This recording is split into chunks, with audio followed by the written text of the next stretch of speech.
നമസ്കാരം. News and views ആരംഭിക്കുന്നു. Electoral ബോണ്ടിൽ supreme കോടതി കേന്ദ്രത്തെ കുടഞ്ഞെറിഞ്ഞതിന് പിന്നാലെ ചർച്ച മാറ്റിപ്പിടിക്കാൻ അടവ് നയം പയറ്റി BJP. 4 കൊല്ലമായി അട്ടത്ത് വച്ചിരുന്ന പൗരത്വ നിയമ ഭേദഗതി നിയമത്തിൻ്റെ ചട്ടങ്ങൾ കേന്ദ്ര സർക്കാർ വിജ്ഞാപനം ചെയ്തു. തെരഞ്ഞെടുപ്പ് പ്രഖ്യാപിക്കാൻ ദിവസങ്ങൾ മാത്രം ബാക്കി നിൽക്കെയാണ് മതം അടിസ്ഥാനമാക്കി ഒരു നിയമം രാജ്യത്താദ്യമായി നിലവിൽ വരുന്നത്. ഇതോടെ മതം നോക്കി പൗരത്വം തീരുമാനിക്കപ്പെടുകയാണ് ഇന്ത്യയിൽ. പാകിസ്ഥാനിലെയും അഫ്ഗാനിസ്ഥാനിലെയും ബംഗ്ലാദേശിലെയും അമുസ്ലിങ്ങളായ അഭയാർത്ഥികൾ ഇനി ഇന്ത്യയിൽ നിയമവിരുദ്ധർ അല്ലാതാകും. മുസ്ലിങ്ങളായ അനധികൃത കുടിയേറ്റക്കാർ കുറ്റവാളികളായി തുടരും. മതം അടിസ്ഥാനമാക്കി ഒരു നിയമം രാജ്യത്ത് വരുന്നതിലെ അപകടമാണ് ഏവരും ചർച്ച ചെയ്യുന്നത്.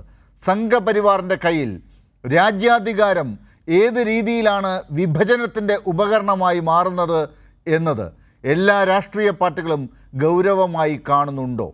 കേരളം പോലെ ഒരു സംസ്ഥാനം ഈ വിഷയത്തിൽ എടുത്ത നിലപാട് പോലെ ന്യൂനപക്ഷങ്ങളെ ചേർത്ത് പിടിക്കുന്ന നിലപാടെടുക്കാൻ കോൺഗ്രസ് ഭരിക്കുന്ന സംസ്ഥാനങ്ങൾക്ക് കഴിയുന്നുണ്ടോ?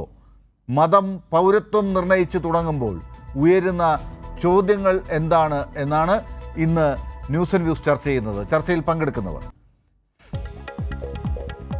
കോൺഗ്രസ് സഹയാത്രികൻ N. ശ്രീകുമാർ, CPIM നേതാവ് doctor V. Sivadasan MP, BJP വക്താവ് അഡ്വക്കേറ്റ് P. കൃഷ്ണദാസ്, മുതിർന്ന മാധ്യമപ്രവർത്തകൻ KJ ജേക്കബ് എന്നിവർ. ഏറ്റവും ആദ്യം ഡോക്ടർ ശിവദാസൻ, എന്താണ് ഈ പൗരത്വ നിയമ ഭേദഗതി സംബന്ധിച്ച നിയമത്തിൻ്റെ ചട്ടങ്ങൾ ഇപ്പോൾ വിജ്ഞാപനം ചെയ്യപ്പെടുമ്പോൾ രാജ്യത്തുയരുന്ന ചോദ്യങ്ങൾ എന്താണ്, ആശങ്കകൾ എന്താണ്?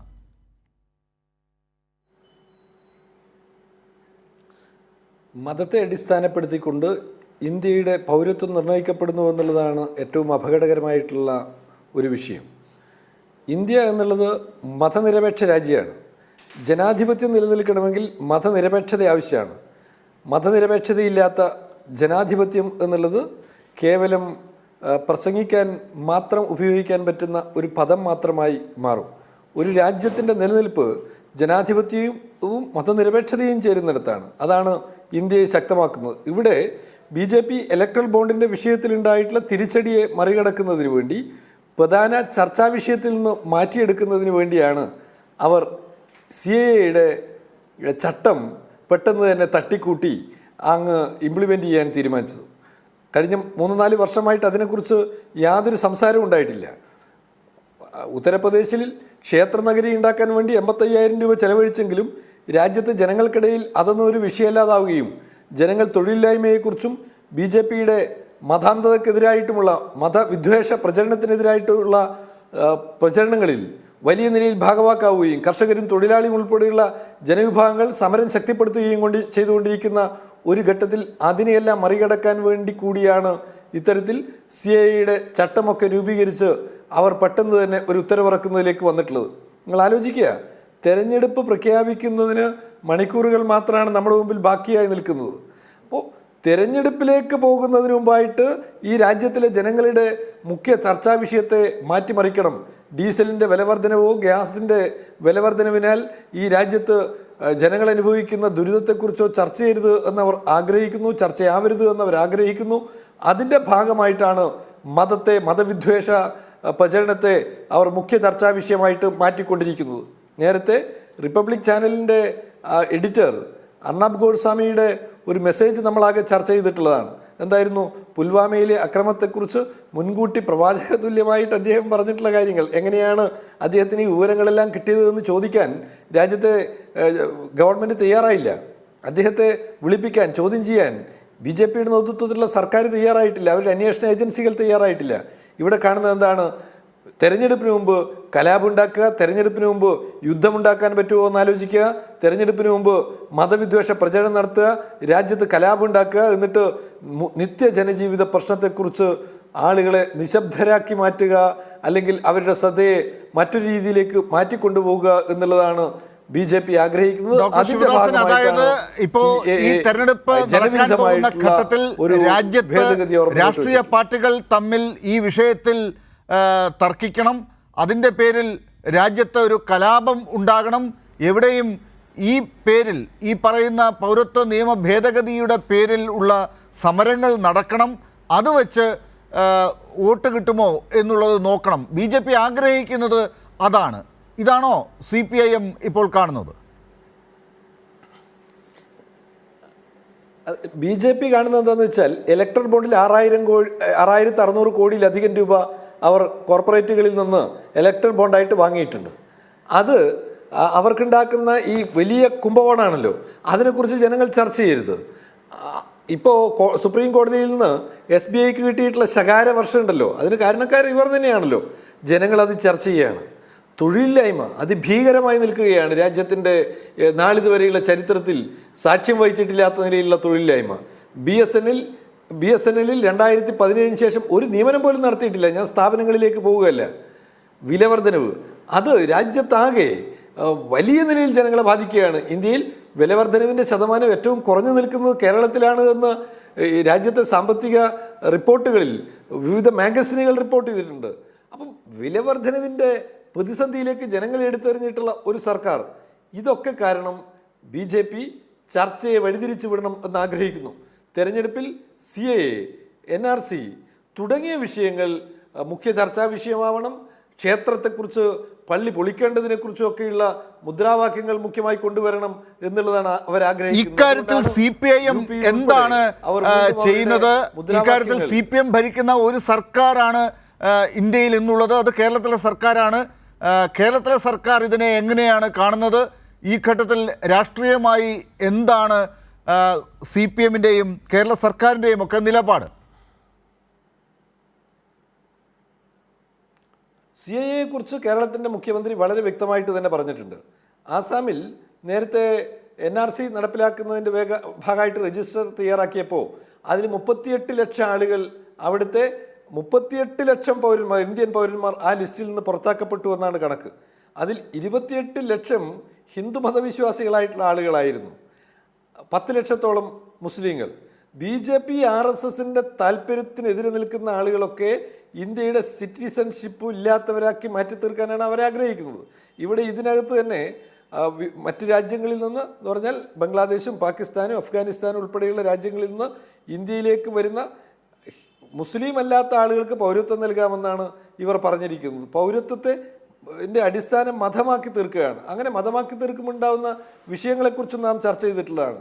ഇന്ത്യയുടെ ഭരണഘടനാ സങ്കല്പത്തിന് എതിരാണത്.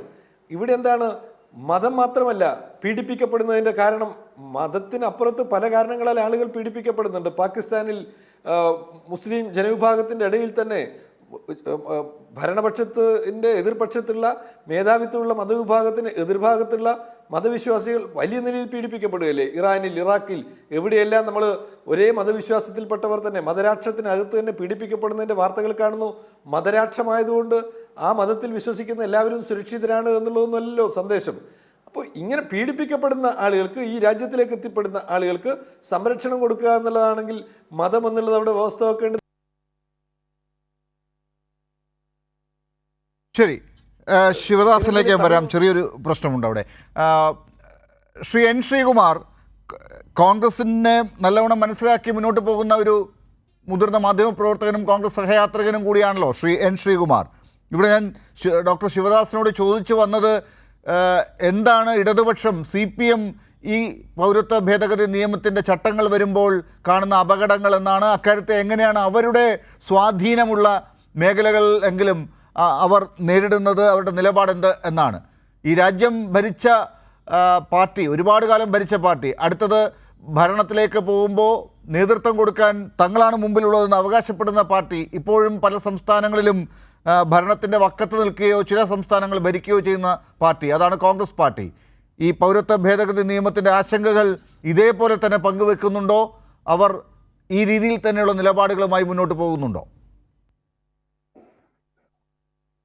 ഡോക്ടർ ലാല്, AICCയുടെ പ്രഖ്യാപിത നിലപാടാണ് പൗരത്വ നിയമ ഭേദഗതി രാജ്യത്ത് നടപ്പാക്കില്ല എന്ന്. അത് ഒരുപാട് കാലമായിട്ട് കോൺഗ്രസ് പറഞ്ഞു തുടങ്ങുന്നതാണ്. ഈ കഴിഞ്ഞ ദിവസങ്ങളിലും AICC വ്യക്തമാക്കി, ഇത്തവണ അധികാരം കിട്ടിയാൽ ഇപ്പോൾ പ്രഖ്യാപിച്ചിട്ടുള്ള വിജ്ഞാപനമെല്ലാം എടുത്ത് അറബിക്കടലിൽ എറിയുമെന്ന് കേരളത്തിലെ KPCC പ്രസിഡന്റും പറഞ്ഞിട്ടുണ്ട്, AICCയും പറഞ്ഞിട്ടുണ്ട്. രാഹുൽ ഗാന്ധി പരിഹസിച്ചിട്ടുണ്ട് അവരെ. അമ്പലവും പള്ളിയും ഒക്കെ കൊണ്ട് മാത്രമേ വോട്ട് കിട്ടുമോ എന്ന് ചോദിച്ചിട്ടുണ്ട്. അപ്പൊ കോൺഗ്രസിന്റെ നിലപാട് വളരെ വ്യക്തമാണ് ഇക്കാര്യത്തില്. കോൺഗ്രസ് ഇക്കാര്യത്തിൽ രാഷ്ട്രീയം കാണുന്നില്ല. ഇതില് രാഷ്ട്രീയ പ്രശ്നമാണോ ഭരണഘടനാ പ്രശ്നമാണോ എന്നുള്ളതാണ് പല വിധത്തിൽ ചർച്ച ചെയ്യുന്നത്. അപ്പൊ BJPയും ഒക്കെ പറയുന്നത് ഭരണഘടനാപരമായ പ്രശ്നമായിട്ട് മാത്രം ഉയർത്തിക്കൊണ്ടുവരിക. പക്ഷേ കോൺഗ്രസും മറ്റു കക്ഷികളും ഇതിലത്തെ രാഷ്ട്രീയ ദുഷ്ടലാക്ക് കാണുന്നുണ്ട്. എന്താണ് ആ രാഷ്ട്രീയ ദുഷ്ടലാക്ക്? ഒരു തെരഞ്ഞെടുപ്പ് പ്രഖ്യാപിക്കാൻ തീരുമാനിക്കുന്നു. ആ തെരഞ്ഞെടുപ്പ് പ്രഖ്യാപിക്കാനിരിക്കെ ഒരുപാട് കടമ്പകൾ ഗവൺമെന്റിനെതിരെ വരുന്നു. ആ കടമ്പകളിൽ നിന്നൊക്കെ രക്ഷപ്പെടാനായിട്ട് പല മാർഗങ്ങൾ BJP നോക്കുന്നു. എല്ലാം പരാജയപ്പെടുന്നു.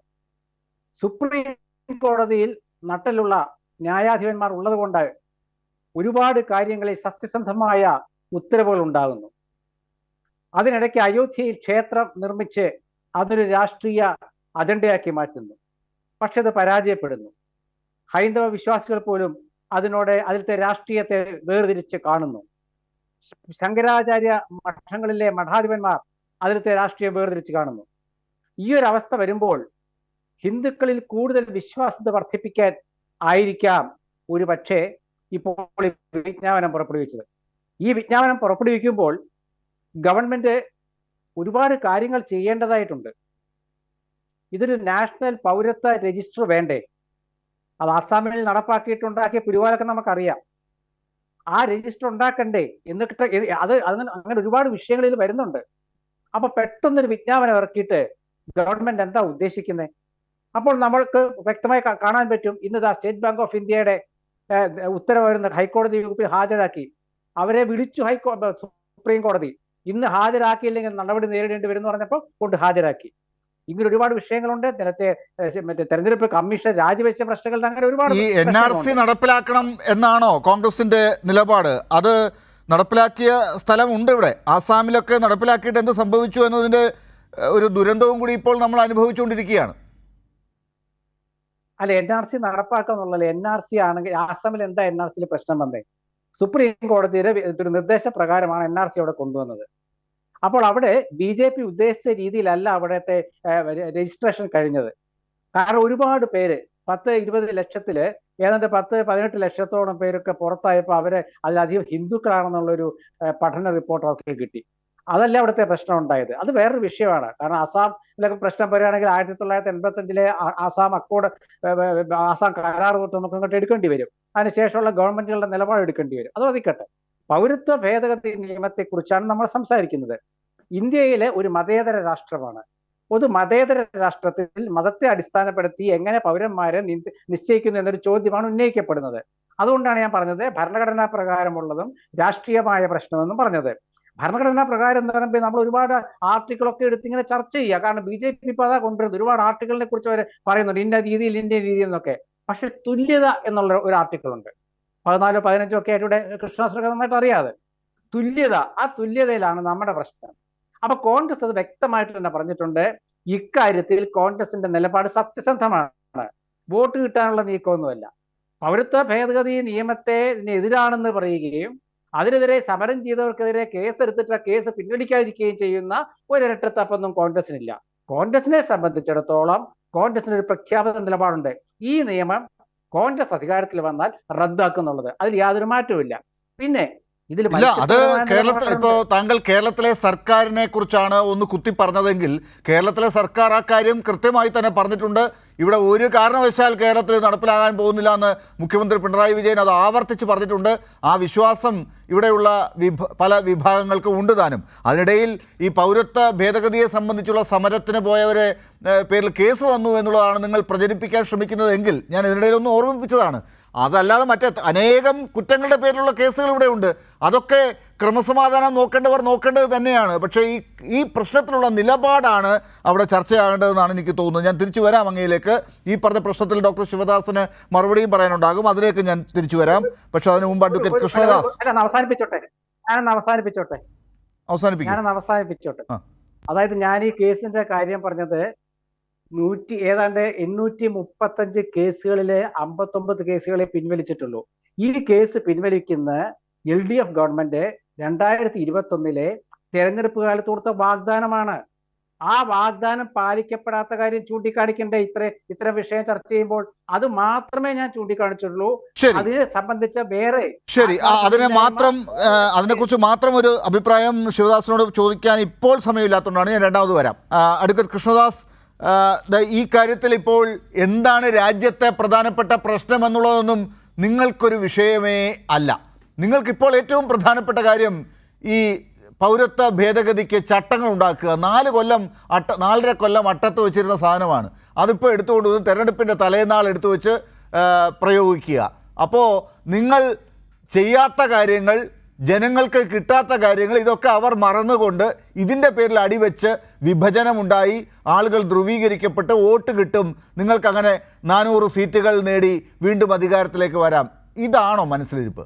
ഡോക്ടർ ലാൽ, 2014 BJP ഇലക്ഷൻ നേരിടുമ്പോഴും 2019 BJP ഇലക്ഷൻ നേരിടുമ്പോഴും നിരന്തരമായി BJP ഉയർത്തിയിട്ടുള്ള വിഷയങ്ങൾ, പ്രത്യേകിച്ച് BJPയുടെ മാനിഫെസ്റ്റോയിൽ പറഞ്ഞിട്ടുള്ള വിഷയങ്ങൾ, 2019 തെരഞ്ഞെടുപ്പിൽ BJP മാനിഫെസ്റ്റോയിൽ പറഞ്ഞിട്ടുള്ള വിഷയങ്ങൾ, അതിനപ്പുറത്തേക്ക് ഏതെങ്കിലും ഒരു വിഷയം ഞങ്ങൾ ചർച്ചക്കെടുക്കുകയോ നടപ്പാക്കാൻ വേണ്ടി ശ്രമിക്കുകയോ അതിൻ്റെ നടപടികൾ സ്വീകരിക്കുകയോ ചെയ്തിട്ടുണ്ടോ?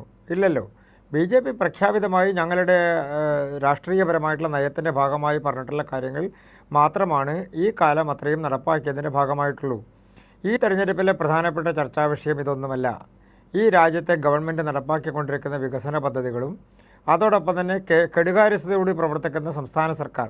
നമ്മുടെ സംസ്ഥാന സർക്കാർ കഴിഞ്ഞ 2-3 ദിവസങ്ങളായി, പ്രത്യേകിച്ച് കഴിഞ്ഞ ഒരു 6-7 ദിവസങ്ങൾക്കിടയിൽ 2 തവണയാണ് ബഹുമാനപ്പെട്ട സുപ്രീം കോടതിയിൽ നിന്ന് ഈ സംസ്ഥാനത്തിൻ്റെ കടം എടുക്കാനുള്ള പരിധി വർദ്ധിപ്പിക്കണം എന്നാവശ്യപ്പെട്ടുകൊണ്ട് കോടതിയെ സമീപിച്ച് അനുകൂലമായിട്ടുള്ള ഉത്തരവിന് വേണ്ടിയിട്ടുള്ള ശ്രമങ്ങൾ നടത്തിയത്.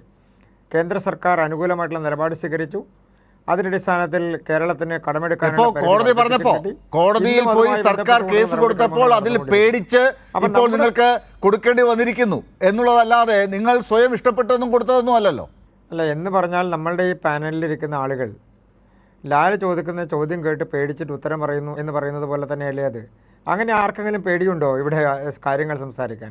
അങ്ങനെ ആർക്കെങ്കിലും കോടതിയിൽ പോയി കാര്യങ്ങൾ പറയാൻ പേടിയുണ്ടോ? അതുകൊണ്ടൊന്നും അല്ലല്ലോ. കോടതിയിൽ പോയി സംസ്ഥാന സർക്കാർ ആവശ്യപ്പെട്ടിട്ടുള്ളത് കടമെടുക്കാനുള്ള പരിധി വർദ്ധിപ്പിക്കണമെന്നാണ്. ആ പരിധി വർദ്ധിപ്പിക്കാൻ നിയമപരമായി കഴിയില്ല എന്നുള്ള നിലപാട് കേന്ദ്ര സർക്കാർ, നിങ്ങൾ കൊടുക്കേണ്ട, കേന്ദ്ര സർക്കാർ കൊടുക്കേണ്ട വിഹിതം കൊടുക്കുന്നില്ല എന്നതാണ് പരാതി. അത് കൊടുത്ത് തീർക്കുന്നില്ല എന്ന് മാത്രമല്ല, കടമെടുക്കാനും സമ്മതിക്കുന്നില്ല, ഇതാണ് പരാതി. അതൊക്കെ ഇപ്പോൾ കൃത്യമായി കോടതിക്ക് മനസ്സിലായിട്ടുണ്ട്. കൃത്യമായി തന്നെ ഇളവുകൾ ചട്ടങ്ങളിൽ വരുത്തിക്കൊണ്ട് ഇപ്പോൾ കേരളത്തിന് കൊടുക്കേണ്ട കാര്യങ്ങൾ കൊടുക്കണം എന്ന് സുപ്രീം കോടതി പറഞ്ഞിട്ടുണ്ട്. ഒന്ന്. രണ്ടാമത്, ഇവിടെ ഏറ്റവും പ്രധാനപ്പെട്ട കാര്യം ഇതൊന്നുമല്ല. ഇലക്ട്രൽ ബോണ്ടുമായി ബന്ധപ്പെട്ട് ഇന്നലെ സുപ്രീം കോടതി കണ്ണുരുട്ടി കാണിച്ചത് കണ്ടല്ലോ. അത് കണ്ട് പേടിച്ച് ഇന്ന് എന്താണ് SBI ചെയ്തത് എന്നത് ഇപ്പോൾ ബ്രേക്കിംഗ് ന്യൂസായി പോകുന്നുണ്ട്. വിവരങ്ങളൊക്കെ അപ്ലോഡ് ചെയ്തിട്ടുണ്ട് SBI. ഇന്നലെ കൊടുക്കാൻ പറ്റില്ല, ജൂൺ 6-ാം തീയതി ആകുമെന്ന് പറഞ്ഞത്, ജൂൺ 30-ാം തീയതി ആകുമെന്ന് പറഞ്ഞതാണ്. അതൊക്കെ ഇപ്പോൾ വന്നിട്ടുണ്ട് കാര്യങ്ങളൊക്കെ, ഇനി ബാക്കിയും വരും. അപ്പോൾ ആ ചർച്ചയൊക്കെ അവിടെ നിൽക്കട്ടെ.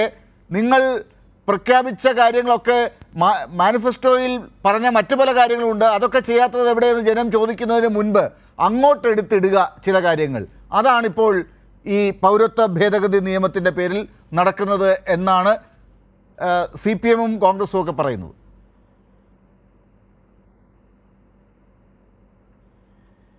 CPM-നും കോൺഗ്രസിനും എന്തും പറയാനുള്ള അവകാശമുണ്ട്. ഈ രാജ്യത്ത് നടപ്പാക്കുന്നൊരു നിയമം ഈ സംസ്ഥാനത്ത് നടപ്പാക്കില്ല എന്ന് കേരളത്തിൻ്റെ മുഖ്യമന്ത്രി പറഞ്ഞില്ലേ? അതുതന്നെ ഇടതുപക്ഷ നേതാക്കന്മാർ ആവർത്തിച്ചില്ലേ? ഈ രാജ്യത്തെ നിയമം ഭൂരിപക്ഷം കിട്ടിയാൽ, ഞങ്ങൾ ഭരിക്കുന്ന സാഹചര്യമുണ്ടായാൽ ഞങ്ങൾ അറബിക്കടലിലെറിയും എന്ന് പറഞ്ഞില്ലേ? ആരാ ഇതൊക്കെ കൊണ്ടുവന്നത്? NRC-യെക്കുറിച്ച് പറഞ്ഞല്ലോ. ശ്രീകുമാർ അടക്കമുള്ള ആളുകൾ NRC-യെക്കുറിച്ച് സൂചിപ്പിച്ചു. ഏത് സമയത്താണ് NRC-യുടെ സജഷൻ വന്നത്? 85-ലെ രാജീവ് ഗാന്ധിയുമായി ബന്ധപ്പെട്ടുകൊണ്ടുള്ള ആസാം അക്കോർഡിൻ്റെ ഭാഗമായിട്ടില്ല NRC-യെ സംബന്ധിച്ചിട്ടുള്ള സജഷൻ വന്നത്. ഇനി പൗരത്വ നിയമത്തെ സംബന്ധിച്ചാണെങ്കിൽ CPM-ൻ്റെയും കോൺഗ്രസിൻ്റെയും മുൻകാലത്തെ നിലപാടുകൾ എന്താണ്? നേരത്തെ പാർലമെൻറ്റിനകത്തും പാർലമെൻറ്റിന് പുറത്തും പൗരത്വ നിയമം ഭേദഗതി ചെയ്യണമെന്നും ബംഗ്ലാദേശ് അടക്കമുള്ള സംസ്ഥാനങ്ങളിൽ നിന്ന് വരുന്ന ആളുകൾക്ക് പൗരത്വം കൊടുക്കാനുള്ള നടപടി ഉണ്ടാകണമെന്ന് ആവശ്യപ്പെട്ടത് CPM-ന്റെ അതൊരു പ്രത്യേക മതത്തിലെ ആളുകളെ ഒഴിവാക്കിക്കൊണ്ട് ചില മതത്തിലുള്ള ആളുകൾക്ക് മാത്രം അവസരം ഉണ്ടാക്കി കൊടുത്തുകൊണ്ട് ചില രാജ്യങ്ങളെ മാത്രം ഉൾപ്പെടുത്തിക്കൊണ്ട് പൗരത്വ നിയമ ഭേദഗതി വേണമെന്നാണോ CPM ഉൾപ്പെടെയുള്ള കക്ഷികൾ ആവശ്യപ്പെട്ടുകൊണ്ടിരുന്നത്?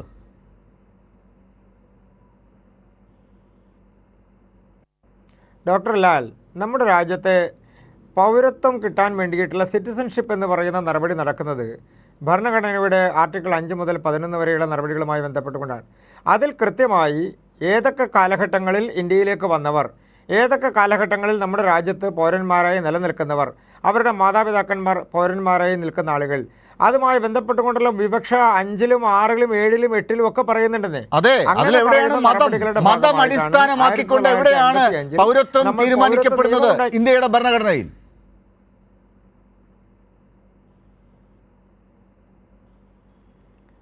അങ്ങനെ ഒരു നടപടി ഇന്ത്യയുടെ ഭരണഘടനയിൽ ഇല്ലല്ലോ. നിങ്ങളോട് ആരാണ് അങ്ങനെ പറഞ്ഞത് മതത്തിൻ്റെ അടിസ്ഥാനത്തിൽ ഇന്ത്യയിൽ പൗരത്വം തീരുമാനിക്കുന്നുണ്ട് എന്ന്? ആ പൗരത്വ ഭേദഗതിയെ പോലെ നിങ്ങൾ ചോദ്യം ചെയ്യുന്ന തരത്തിലല്ലേ ഈ കാര്യങ്ങൾ പറയുന്നത്? പൗരത്വ ഭേദഗതിയിൽ ഇപ്പോൾ മതത്തിന്റെ അടിസ്ഥാനത്തിലാണല്ലോ നമ്മുടെ ചട്ടങ്ങൾ ഉണ്ടാക്കിയിരിക്കുന്നത്. മതത്തിന്റെ അടിസ്ഥാനത്തിൽ അഫ്ഗാനിസ്ഥാനിൽ നിന്നും പാകിസ്ഥാനിൽ നിന്നും ബംഗ്ലാദേശിൽ നിന്നും വന്നിരിക്കുന്ന അമുസ്ലിങ്ങളായവർക്ക് മാത്രം, കുടിയേറ്റക്കാരായവർക്ക് മാത്രം ഇപ്പോൾ നിയമത്തിന്റെ പരിരക്ഷ കിട്ടും, അവർക്ക് പൗരത്വം നേടാനാകും. മുസ്ലിങ്ങളായവർക്ക് സാധിക്കില്ല. ഇതെന്ത് നിയമമാണ്?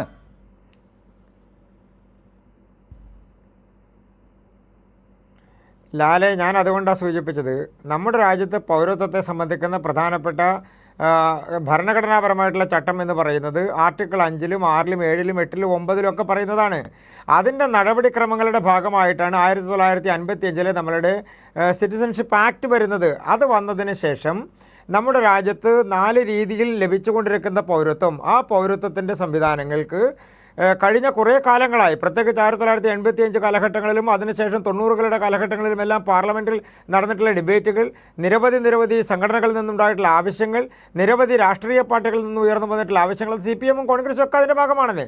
അങ്ങനെ ഉയർന്നു വന്നിട്ടുള്ള ആവശ്യങ്ങൾ പരിഗണിച്ചതിന് ശേഷമാണ് അതിൽ അമെൻമെൻറ്റ് കൊണ്ടുവരാൻ വേണ്ടിയുള്ള നടപടികളുമായി സർക്കാർ മുന്നോട്ട് പോകുന്നത്. അങ്ങനെ അമെൻമെൻറ്റ് കൊണ്ടുവന്നപ്പോൾ ഒരു പ്രധാനപ്പെട്ട കാര്യം, നമ്മുടെ രാജ്യത്ത് ഇതുമായി ബന്ധപ്പെട്ടുകൊണ്ട് ലാലിൻ്റെ അറിവനുസരിച്ച് ഏതെങ്കിലും ഒരു മതവിഭാഗത്തിൽപ്പെട്ടിട്ടുള്ള ആൾക്ക്, നിലവിൽ ജീവിക്കുന്ന ഒരാൾക്ക് പൗരത്വം നഷ്ടപ്പെടുന്ന സാഹചര്യം ഉണ്ടാകുമോ? ഞാൻ എന്താണ് ചോദിച്ചത്, താങ്കൾ എന്താണ് പറഞ്ഞു വരുന്നത്?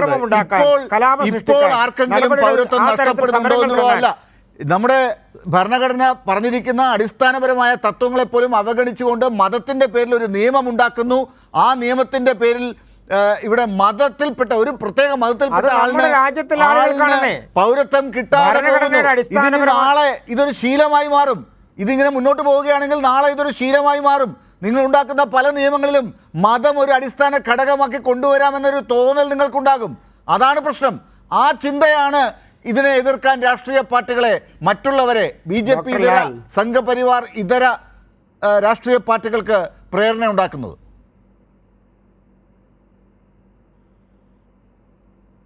ഡോക്ടർ ലാൽ, ഇതിന് CPM-ഉം ഇടതുപക്ഷവും അതുപോലെ തന്നെ കോൺഗ്രസും എല്ലാം ഇപ്പോൾ എതിർക്കുന്നതിൻ്റെ പ്രധാനപ്പെട്ട കാരണം താങ്കൾ നേരത്തെ സൂചിപ്പിച്ചതുപോലെ ഇലക്ഷൻ അടുത്ത് വന്നിരിക്കുന്നു, തെരഞ്ഞെടുപ്പ് അടുത്ത് വന്നിരിക്കുന്നു. അപ്പോൾ 4 വോട്ട് കിട്ടാനുള്ള അവസരമായി ഇതിനെ മാറ്റാൻ വേണ്ടി ശ്രമിക്കാൻ സാധിക്കുമോ? അല്ല, ഈ 4 കൊല്ലം എടുത്ത് തട്ടിന്റെ പുറത്ത് വെച്ചിരുന്നപ്പോൾ നിങ്ങൾക്ക് തോന്നിയില്ലല്ലോ ഇത് കൊണ്ടുവരണമെന്ന്? ഇപ്പോൾ തെരഞ്ഞെടുപ്പ് അടുത്തപ്പോഴാണല്ലോ നിങ്ങളും കൊണ്ടുവന്നത്.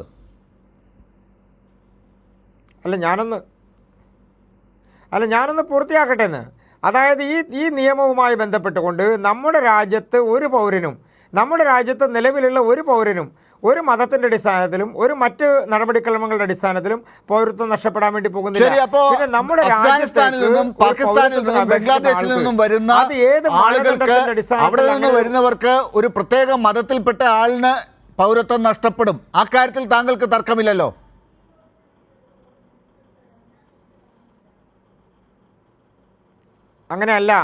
അതങ്ങനെയല്ല. പൗരത്വം ലഭിക്കാനുള്ള അപേക്ഷ നൽകാനുള്ള സാധ്യതയായി പറയുന്ന അടുത്ത ഘടകമായിട്ടാണ് അത് സൂചിപ്പിക്കുന്നത്. എന്ന് പറഞ്ഞാൽ ഭരണഘടനയുടെ 5-ലും 6-ലും 7-ലും 8-ലും 9-ലും ഞാൻ അവിടെ നിർത്താൻ കാരണം അവിടെയാണ് പ്രധാനപ്പെട്ട വിഷയങ്ങളുമായി ബന്ധപ്പെട്ടുകൊണ്ട് പൗരന്റെ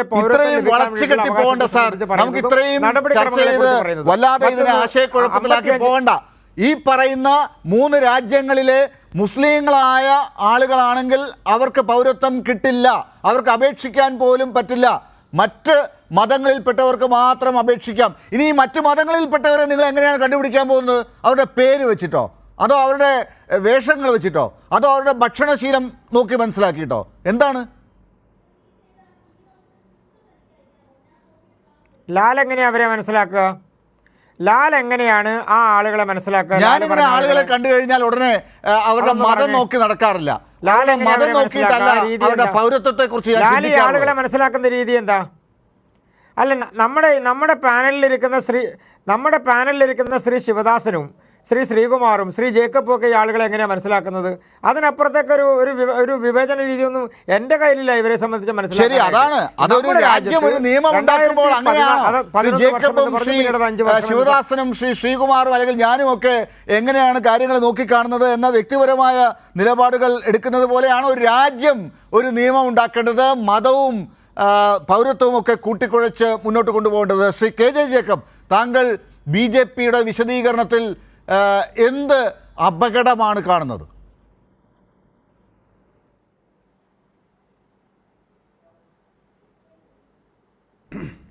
BJPയുടെ അഡ്വക്കേറ്റ് കൃഷ്ണദാസ് പറഞ്ഞ സത്യത്തിൽ അതാണ് അതിൻ്റെ ഒരു സംഭവം. അതായത് നമ്മൾ കേരളത്തിലെ സർക്കാരിനെക്കുറിച്ച്, കേന്ദ്രത്തിലെ സർക്കാരിനെക്കുറിച്ച്, അതിൻ്റെ ധനകാര്യ മാനേജ്മെൻറ്റിനെ കുറിച്ചൊക്കെ ചർച്ച ചെയ്യുക, ഇലക്ട്രൽ ബോണ്ടിനെ കുറിച്ചൊക്കെ ചർച്ച ചെയ്യേണ്ട സമയത്താണ് നമ്മളിരുന്നുകൊണ്ട് ഇത് ചർച്ച ചെയ്യുന്നത്. അതുതന്നെയാണ് എനിക്ക് തോന്നുന്നത് കേന്ദ്ര സർക്കാരിൻ്റെയും BJPയുടെയും പ്രധാനപ്പെട്ട താല്പര്യം എന്നെനിക്ക് തോന്നുന്നു. അഡ്വക്കേറ്റ് കൃഷ്ണദാസ്, നിങ്ങൾ മനസ്സിലാക്കേണ്ടത് കേരളം ഞങ്ങൾക്കിവിടെ പണമില്ലേ എന്ന് പറഞ്ഞു പോയത് കൊണ്ടല്ല സുപ്രീം കോടതി ഫേവറബിളായിട്ടുള്ള തീരുമാനം എടുത്തത്. നമുക്ക് കിട്ടാനുള്ള പണം, നമുക്ക് തരാനുള്ള പണം, ആ പണം ഫെബ്രുവരി 15 ചർച്ചയിൽ നമുക്ക് തരാം, പക്ഷേ കേസ് പിൻവലിക്കണം എന്നുള്ള ഹുങ്ക്, സത്യത്തിൽ ഒരു കോൺസ്റ്റിറ്റ്യൂഷണൽ ഗുണ്ടായിസം കേന്ദ്ര സർക്കാർ കാണിക്കുകയാണ് ചെയ്തത്. അത് നടക്കില്ല എന്ന് സുപ്രീം കോടതി പറഞ്ഞപ്പോഴാണ് നമുക്ക് 13,000 കോടി രൂപ തന്നത്. വീണ്ടും കണക്കുകളുമായിട്ട് കേന്ദ്ര സർക്കാർ ചെന്നപ്പോഴാണ് നിങ്ങളിത് ചർച്ച ചെയ്യാൻ വേണ്ടി പറഞ്ഞത്. നമ്മൾ ടെലിവിഷൻ ചർച്ചയിൽ വന്നിരുന്നിട്ട് ഏകപക്ഷീയമായി ഒറ്റയുക്തിവാദങ്ങൾ പറയുമ്പോൾ പലപ്പോഴും എനിക്ക് തോന്നുന്ന ബാലഗോപാലിനെ പോലുള്ള ഒരാൾ പലപ്പോഴും ജയിക്കാറില്ല. പക്ഷേ കേൾക്കേണ്ട മനുഷ്യർക്ക് അതിൻ്റെ വസ്തുതകൾ മനസ്സിലാക്കിയത് കൊണ്ടാണ് അല്ലാണ്ട് കേരളത്തോട് പ്രത്യേകിച്ച് സ്നേഹം തോന്നേണ്ട ആവശ്യമൊന്നും സുപ്രീം കോടതി ജഡ്ജിമാർക്കില്ലല്ലോ. പറയുന്നതിൽ കാര്യമുണ്ട് എന്ന് മനസ്സിലാക്കിയിട്ടാണ്. കേരളത്തിന് ന്യായമായി കിട്ടേണ്ട പണമാണ്. കേന്ദ്ര സർക്കാർ കാണിക്കുന്ന മര്യാദകേടാണ്. കേന്ദ്ര സർക്കാരിനെ സുപ്രീം കോടതിക്ക് ഓർമ്മിപ്പിക്കേണ്ടി വന്നു. നിങ്ങൾ കേസ് പിൻവലിക്കണം എന്ന് പറയുന്നത് മര്യാദകേടാണ് എന്ന്. അഡ്വക്കേറ്റ് കൃഷ്ണദാസും ഒരു ലോയറല്ലേ, നിങ്ങളത് ഫോളോ ചെയ്തിട്ടുണ്ടാവും. ഈ ചെയ്യുന്നത് ശരിയല്ല എന്ന് സുപ്രീം കോടതിക്ക് അറ്റോർണി ജനറലിനോട് പറയേണ്ടി വന്നു. നിങ്ങളിങ്ങനെ കാണിക്കരുത്, നമ്മുടെ ഭാഷ പറഞ്ഞ് ഒരു തരം ബ്ലാക്ക് മെയിൽ ചെയ്യരുത്. സുപ്രീം കോടതി അതിൻ്റെ കുറച്ചുകൂടെ മൈൽഡായിട്ടുള്ള ഭാഷയിൽ പറഞ്ഞു എന്നുള്ളതേ ഉള്ളൂ. ഇവിടെ ആർക്കെങ്കിലും പൗരത്വം പോകുമോ എന്നുള്ളതല്ല പ്രശ്നം. നമ്മുടെ ഭരണഘടനയുടെ 14-ാം ആർട്ടിക്കിൾ പ്രകാരം the state shall not discriminate against any person. പൗരന്മാരെക്കുറിച്ചല്ല, നമ്മുടെ രാജ്യത്തിന് ടെറിട്ടറിയിലുള്ള ഒരാൾക്കെതിരെയും എല്ലാവർക്കും നിയമത്തിൻ്റെ തുല്യമായ പരിരക്ഷയുണ്ടാകും. നിയമത്തിന് മുമ്പിൽ ഒരാൾക്കെതിരെയും ഡിസ്ക്രിമിനേഷൻ ഉണ്ടാകാൻ പാടില്ല എന്നുള്ള നമ്മുടെ ഭരണഘടനയുടെ ആർട്ടിക്കിൾ 14. അത് മാത്രമേ നമ്മളുടെ പ്രശ്നമുള്ളൂ. ഇതിൻ്റെ അകത്ത് ഇപ്പോൾ നിലവിൽ ഇന്ത്യയിൽ ജീവിച്ചിരിക്കുന്ന ഒരാളുടെ പൗരത്വം പോകുമെന്നൊരു വാദം ആർക്കുമില്ല. ഈ പാനലിരിക്കുന്ന നമ്മൾ 4 പേർക്കുമില്ല, ഡോക്ടർ ലാലിനുമില്ല. ഇപ്പോൾ ഇവിടെയുള്ള ആരുടെയെങ്കിലും പൗരന്മാരായ, ഇന്ത്യൻ പൗരന്മാരായ ആരുടെയെങ്കിലും പൗരത്വം പോകുമെന്നുള്ളൊരു വാദമേ ഇല്ല. ഇല്ലാത്ത വാദം ഇല്ലാത്തതാണ് അഡ്വക്കേറ്റ് കൃഷ്ണദാസ് നിഷേധിക്കുന്നത്. നമ്മളുടെ വാദം എന്താണ്? പൗരത്വം കൊടുക്കാൻ വേണ്ടിയിട്ടുള്ള ക്രൈറ്റീരിയയിൽ നിങ്ങൾ മതം കലർത്തി വെക്കുന്നു എന്നുള്ളതാണ് നമ്മുടെ വാദം. അതിനെയാണ് നമ്മൾ എതിർക്കുന്നത്. നമ്മുടെ ഭരണത്തിൻ്റെ ഒരു തരത്തിലുള്ള, നമ്മുടെ ഭരണഘടനയിലും നമ്മുടെ നിയമത്തിലും ഒരു തരത്തിലുള്ള ആനുകൂല്യങ്ങളും മതത്തിൻ്റെ അടിസ്ഥാനത്തിൽ കൊടുക്കാൻ പാടില്ല എന്നുള്ളത് നമ്മുടെ ഒരു സെക്യുലർ കോൺസ്റ്റിറ്റ്യൂഷൻ്റെ വളരെ ബേസിക് ആയിട്ടുള്ള കാര്യമാണ്. സ്റ്റേറ്റിന് മതമില്ല, അതിൻ്റെ പൗരന്മാരെ സംബന്ധിച്ച് മതത്തിൻ്റെ അടിസ്ഥാനത്തിൽ ഒരു കാരണവശാലും ഡിസ്ക്രിമിനേഷൻ ഉണ്ടാവാൻ പാടില്ല എന്നുള്ളത് നമ്മുടെ വളരെ ഫണ്ടമെൻ്റലായിട്ടുള്ള ഒരു പ്രിൻസിപ്പിളാണ്. ആ പ്രിൻസിപ്പിളിൽ നിങ്ങൾ മതം കൊണ്ടുവന്ന് ചേർക്കുന്നു. അത് മാത്രമാണ് ഞങ്ങൾ ഈ നിയമത്തെ എതിർക്കുന്ന മനുഷ്യരുടെ ആരോപണം. നിങ്ങൾ ആരുടെയെങ്കിലും പൗരത്വം നിഷേധിക്കുന്നു എന്നുള്ളതല്ല. പൗരത്വത്തിന് അർഹതയുള്ള മനുഷ്യരെ നിങ്ങൾ വരിയായി നിർത്തിയിട്ട് അതിൻ്റെ അകത്തു നിന്നും മതത്തിൻ്റെ അടിസ്ഥാനത്തിൽ ഒരു കൂട്ടരെ മാറ്റി നിർത്തുന്നു. അങ്ങനെ മാറ്റി നിർത്തുന്നത് നമ്മുടെ ഭരണഘടനയുടെ ആർട്ടിക്കിൾ 14-നെതിരാണ്. ഈ ഒരു വാദമേ നമുക്കുള്ളൂ. അഡ്വക്കേറ്റ് കൃഷ്ണദാസ് നമ്മളെയൊക്കെ ബോധ്യപ്പെടുത്താം അങ്ങനെയല്ല ഇത് എന്ന്. കാരണം ഇതിൻ്റെ അകത്ത് in the territory of India no person, ഇതാണ് 2 ഓപ്പറേറ്റീവ് വേർഡ്സ് ഉള്ളത്. പൗരന്മാർക്ക് വേണ്ടിയിട്ടല്ല, ഏതൊരാൾക്കും. അത് നമ്മളുടെ ഒരു ഒരു ഒരു ഒരു എന്താ പറയുക, സിവിലൈസേഷൻ്റെ ഒരു പ്രത്യേകതയില്ല അഡ്വക്കേറ്റ് കൃഷ്ണദാസ്. മനുഷ്യരായി കാണാനുള്ള ശ്രമം നടത്തുക എന്നുള്ളത് അത് നമുക്ക് സ്വാതന്ത്ര്യം കിട്ടുന്ന വലിയ രക്തച്ചൊരിച്ചിലിട്ട് പിന്നെ കൂടി അതിനോട് കൂടി ചേർന്നിട്ടാണ്. അതിനുശേഷം നമ്മളുടെ രാജ്യം മറ്റു രാജ്യങ്ങൾക്ക് വിഭിന്നമായി ഒരു വലിയ ഒരു ഔന്നത്യത്തിലേക്ക് നീങ്ങുന്നത് എല്ലാ മനുഷ്യരെയും തുല്യരായിട്ട് കാണാനുള്ള വലിയ ശ്രമം നടത്തിക്കൊണ്ടാണ്. അങ്ങനെയാണ് ആർട്ടിക്കിൾ 14 നമ്മളുടെ ഭരണഘടനയുടെ അടിസ്ഥാനങ്ങളിൽ ഒന്നായിട്ട് മാറുന്നത്. അവിടെ മതത്തിൻ്റെ അടിസ്ഥാനത്തിൽ യാതൊരു തരത്തിലുള്ള ഡിസ്ക്രിമിനേഷൻ നടത്തില്ല എന്ന് നമ്മൾ ഉറപ്പിച്ച് പറഞ്ഞതാണ്. അങ്ങനെ വന്നപ്പോൾ ഈ ടെറിട്ടറിക്കകത്ത് നമ്മൾ എല്ലാ മനുഷ്യരെയും, പൗരന്മാരെ എന്നുള്ള എല്ലാ മനുഷ്യരെയും തുല്യരായി കാണും. അവർക്ക് നിയമത്തിന് മുമ്പിൽ അവരെല്ലാവരും തുല്യരായിരിക്കണം. നിയമത്തിൻ്റെ എല്ലാ പ്രൊട്ടക്ഷനും എല്ലാവർക്കും തുല്യമായിട്ട് കിട്ടണം എന്നൊരു ഭരണഘടനയിൽ എഴുതി വെച്ചിട്ട് ഈ ഇന്ത്യൻ ടെറിട്ടറിയിൽ ഇപ്പോഴുള്ള മനുഷ്യരെ നിങ്ങൾ വരിയാക്കി നിർത്തിയിട്ട് അവരോട് നിങ്ങൾക്ക് പൗരത്വത്തിന് അപേക്ഷിക്കാമെന്ന് പറയുന്നു. പക്ഷേ ഒരു മതത്തിൽപ്പെട്ടവർക്ക് പറ്റില്ല എന്ന് നിങ്ങൾ പറയുന്നു. ആ പറയുന്നത് മറ്റുള്ള രാജ്യങ്ങൾ പാകിസ്ഥാനും അഫ്ഗാനിസ്ഥാനും ബംഗ്ലാദേശിനെ കുറിച്ചൊക്കെ നമുക്ക് അഭിപ്രായ വ്യത്യാസമുണ്ട്. അവരൊക്കെ പാകിസ്ഥാനും ബംഗ്ലാദേശും ശരിക്കും ഇസ്ലാമിക് റിപ്പബ്ലിക്കുകളാണ്. നമുക്കതിൽ അഭിപ്രായ വ്യത്യാസമുണ്ട്. നമ്മളങ്ങനെയല്ല, നമ്മളൊരു സെക്യുലർ ഡെമോക്രസിയാണ്. ആ രാജ്യത്തിൻ്റെ നയങ്ങൾക്കനുസരിച്ച് നമ്മളുടെ രാജ്യത്തിൻ്റെ നയങ്ങൾ മാറ്റുകയാണ് നിങ്ങൾ ചെയ്യുന്നത്. ആ രാജ്യത്തിന് അവിടുത്തെ മനുഷ്യരെ പീഡിപ്പിക്കുന്നുണ്ടെങ്കിൽ അത് ആ മനുഷ്യരുടെ പ്രശ്നമാണ്. നമ്മൾ അല്ല ലോകത്തിലുള്ള മനുഷ്യരുടെ പ്രശ്നങ്ങൾക്ക് മുഴുവൻ പരിഹാരം കാണുന്ന ആളുകൾ. അങ്ങനെ നമ്മൾ കാണുന്നുണ്ടെങ്കിൽ നമ്മൾ ശ്രീലങ്കയിലെ മനുഷ്യർക്ക് നിങ്ങൾ പൗരത്വം കൊടുക്കുക. ശ്രീലങ്കയിൽ ശരിക്കും പറഞ്ഞ് വംശഹത്യയ്ക്ക് വിധേയരായ മനുഷ്യരുണ്ടായിരുന്നില്ല, അവർക്ക് കൊടുക്കുക. പിന്നെ ബർമയിലുള്ള മ്യാൻമാറിലുള്ള ആളുകൾക്ക് കൊടുക്കുക. നിങ്ങൾ അങ്ങനെയല്ലല്ലോ. അപ്പോൾ ഇതിൻ്റെ അകത്ത് വളരെ കൃത്യമായി മതപരമായ ഒരു ഡിസ്ക്രിമിനേഷൻ കൊണ്ടുവരാനുള്ള BJPയുടെ ബോധപൂർവമായ ശ്രമമാണ്. ഇന്ത്യൻ ഭരണഘടനയോട് കാണിക്കുന്ന മര്യാദകേടാണ്. നിങ്ങൾക്ക് പ്രത്യേകിച്ച് ഈ ഭരണഘടനയോട് ബഹുമാനം കാണിക്കേണ്ട ആവശ്യമില്ല. ഇന്ത്യൻ സ്വാതന്ത്ര്യത്തിൽ RSSO സംഘപരിവാരം ഉണ്ടായിരുന്നില്ല എന്നുള്ളത് കൊണ്ട്, ഇന്ത്യൻ കോൺസ്റ്റിറ്റ്യൂഷൻ നിർമ്മാണത്തിൽ നിങ്ങൾക്ക് യാതൊരു പങ്കുമില്ല എന്നുള്ളത് കൊണ്ട് ഇന്ത്യൻ ഭരണഘടനയോട് നിങ്ങൾക്ക് ബഹുമാനം കാണിക്കേണ്ട ആവശ്യമില്ല എന്ന് നിങ്ങൾ പറഞ്ഞാൽ അതെനിക്ക് മനസ്സിലാവും. അതല്ലാതെ പിന്നെ ഇതിൽ നിങ്ങൾ ഭരണഘടനാപരമായി തെറ്റ് കാണിക്കുന്നില്ല എന്ന് പറഞ്ഞാൽ അത് ശരിയായൊരു വാദമായിട്ട് ഞാൻ അംഗീകരിക്കില്ല. ശ്രീ KJ ജേക്കബ്, ഇപ്പോൾ ഈ പറഞ്ഞ കാര്യത്തിൽ തന്നെ ഇപ്പോൾ ഏറ്റവും പ്രധാനപ്പെട്ട ഒരു കാര്യം, ഈ വരാൻ പോകുന്ന തെരഞ്ഞെടുപ്പിൽ പൗരത്വ ഭേദഗതി നിയമത്തിൻ്റെ ഒപ്പമാണോ നിങ്ങൾ, അതോ അതിനെ എതിർക്കുന്നോ എന്നുള്ളതാണ് BJPക്ക് ഇപ്പോൾ ചർച്ച ചെയ്യാൻ താല്പര്യമുള്ളൊരു കാര്യം. അതേസമയം ഇതൊക്കെ ചർച്ചയ്ക്ക് കൊണ്ടുവരുന്ന BJP അധികാരത്തിലേക്ക് വരണോ എന്നുള്ള കാര്യത്തിൽ ശക്തമായ നിലപാടെടുത്തുകൊണ്ട് പോളിംഗ് ബൂത്തിലേക്ക് പോകണം എന്നതാണ് മറ്റ് രാഷ്ട്രീയ പാർട്ടികൾ പറയുന്നത്. അങ്ങനെ ഒരു വിഷയം ഈ തെരഞ്ഞെടുപ്പിൽ എന്താണ് ചർച്ച ചെയ്യപ്പെടേണ്ടത് എന്ന കാര്യത്തിൽ എന്തെങ്കിലും സംശയമുണ്ടോ താങ്കൾക്ക്?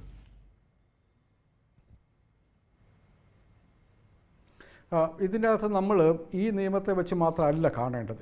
എൻ്റെ പ്രശ്നം അതാണ്. എനിക്ക് അഡ്വക്കേറ്റ് കൃഷ്ണദാസിനോടും അദ്ദേഹത്തിൻ്റെ അഭിപ്രായ വ്യത്യാസം അതാണ്. നമ്മുടെ ഭരണഘടന ഏറ്റവും ഫണ്ടമെൻ്റലായിട്ടുള്ള കാര്യത്തെയാണ് നിങ്ങൾ ആക്രമിച്ചിരിക്കുന്നത്. ഏറ്റവും ഫണ്ടമെൻ്റലായിട്ടുള്ള കാര്യത്തെ, അതായത് ഒരു മനുഷ്യനോടും ഡിസ്ക്രിമിനേഷൻ നടത്തില്ല എന്നുള്ള നമ്മുടെ ഭരണഘടനയുടെ ഏറ്റവും ഫണ്ടമെൻ്റലായിട്ടുള്ള കാര്യത്തെ നിങ്ങൾ ആക്രമിച്ചു കഴിഞ്ഞാൽ ഇതിനെ നമ്മൾ കാണേണ്ടത് BJPക്കും RSSനും നമ്മുടെ ഭരണഘടനയോടുള്ള ബഹുമാനക്കുറവിനെയാണ് നമ്മൾ കാണുന്നത്. എന്ന് വെച്ചാൽ പൗരന്മാർ എന്ന നിലയ്ക്ക് നമ്മളിപ്പോൾ അനുഭവിച്ചു കൊണ്ടിരിക്കുന്ന നമ്മളുടെ പല പിന്നെ ഒരു ഒരു ഒരു ഒരു കോൺസ്റ്റിറ്റ്യൂഷണൽ ഡെമോക്രസി, ഭരണഘടനാ ജനാധിപത്യം എന്ന നിലയ്ക്ക് നമ്മൾ അനുഭവിച്ചു കൊണ്ടിരിക്കുന്ന പലതരം സ്വാതന്ത്ര്യങ്ങൾക്ക് മേലും ഇവർക്ക് കണ്ണുണ്ടാവും. അതാണ് നമ്മൾ കൂടുതലായിട്ട് പിന്നെ നമ്മൾ ഭയപ്പെടേണ്ടത്. ഇത്രയും നഗ്നമായി നമ്മുടെ ഭരണഘടനാ മൂല്യങ്ങളിൽ വെള്ളം ചേർക്കാൻ പറ്റുമെങ്കിൽ അതിനെ അട്ടിമറിക്കാൻ RSS BJPക്ക് പറ്റും എന്നുണ്ടെങ്കിൽ ഇവർ ഇനി എന്തൊക്കെ കൊണ്ടുവരില്ല എന്നുള്ള പ്രശ്നം തന്നെയാണ് നമ്മൾ കണക്കാക്കേണ്ടത്. ഒരു നിയമത്തിൻ്റെ അല്ല, ഏറ്റവും അടിസ്ഥാനപരമായ നിയമത്തെ അട്ടിമറിക്കാൻ RSSനും BJPക്കും പറ്റുമെന്നുണ്ടെങ്കിൽ നമ്മുടെ ഭരണഘടന എത്ര കാലം സർവൈവ് ചെയ്യും എന്നുള്ള ചോദ്യത്തിന് വെച്ചുകൊണ്ട് തന്നെയാണ് നമ്മൾ ഉത്തരം പറയേണ്ടത്. ഈ തെരഞ്ഞെടുപ്പ് അതിൻ്റെ അടിസ്ഥാനത്തിലായിരിക്കണം. നമ്മുടെ ഭരണഘടന എത്ര കാലം ജീവിച്ചിരിക്കണം എന്നുള്ള ചോദ്യത്തിനുള്ള ഉത്തരം തന്നെയാണ് ഈ തെരഞ്ഞെടുപ്പിലൂടെ നമുക്ക് കിട്ടാൻ വേണ്ടി. ശരി, ഡോക്ടർ ശിവദാസൻ, അപ്പോൾ അതാണ് ഈ തെരഞ്ഞെടുപ്പിലെ ഏറ്റവും പ്രധാനപ്പെട്ട ചോദ്യം.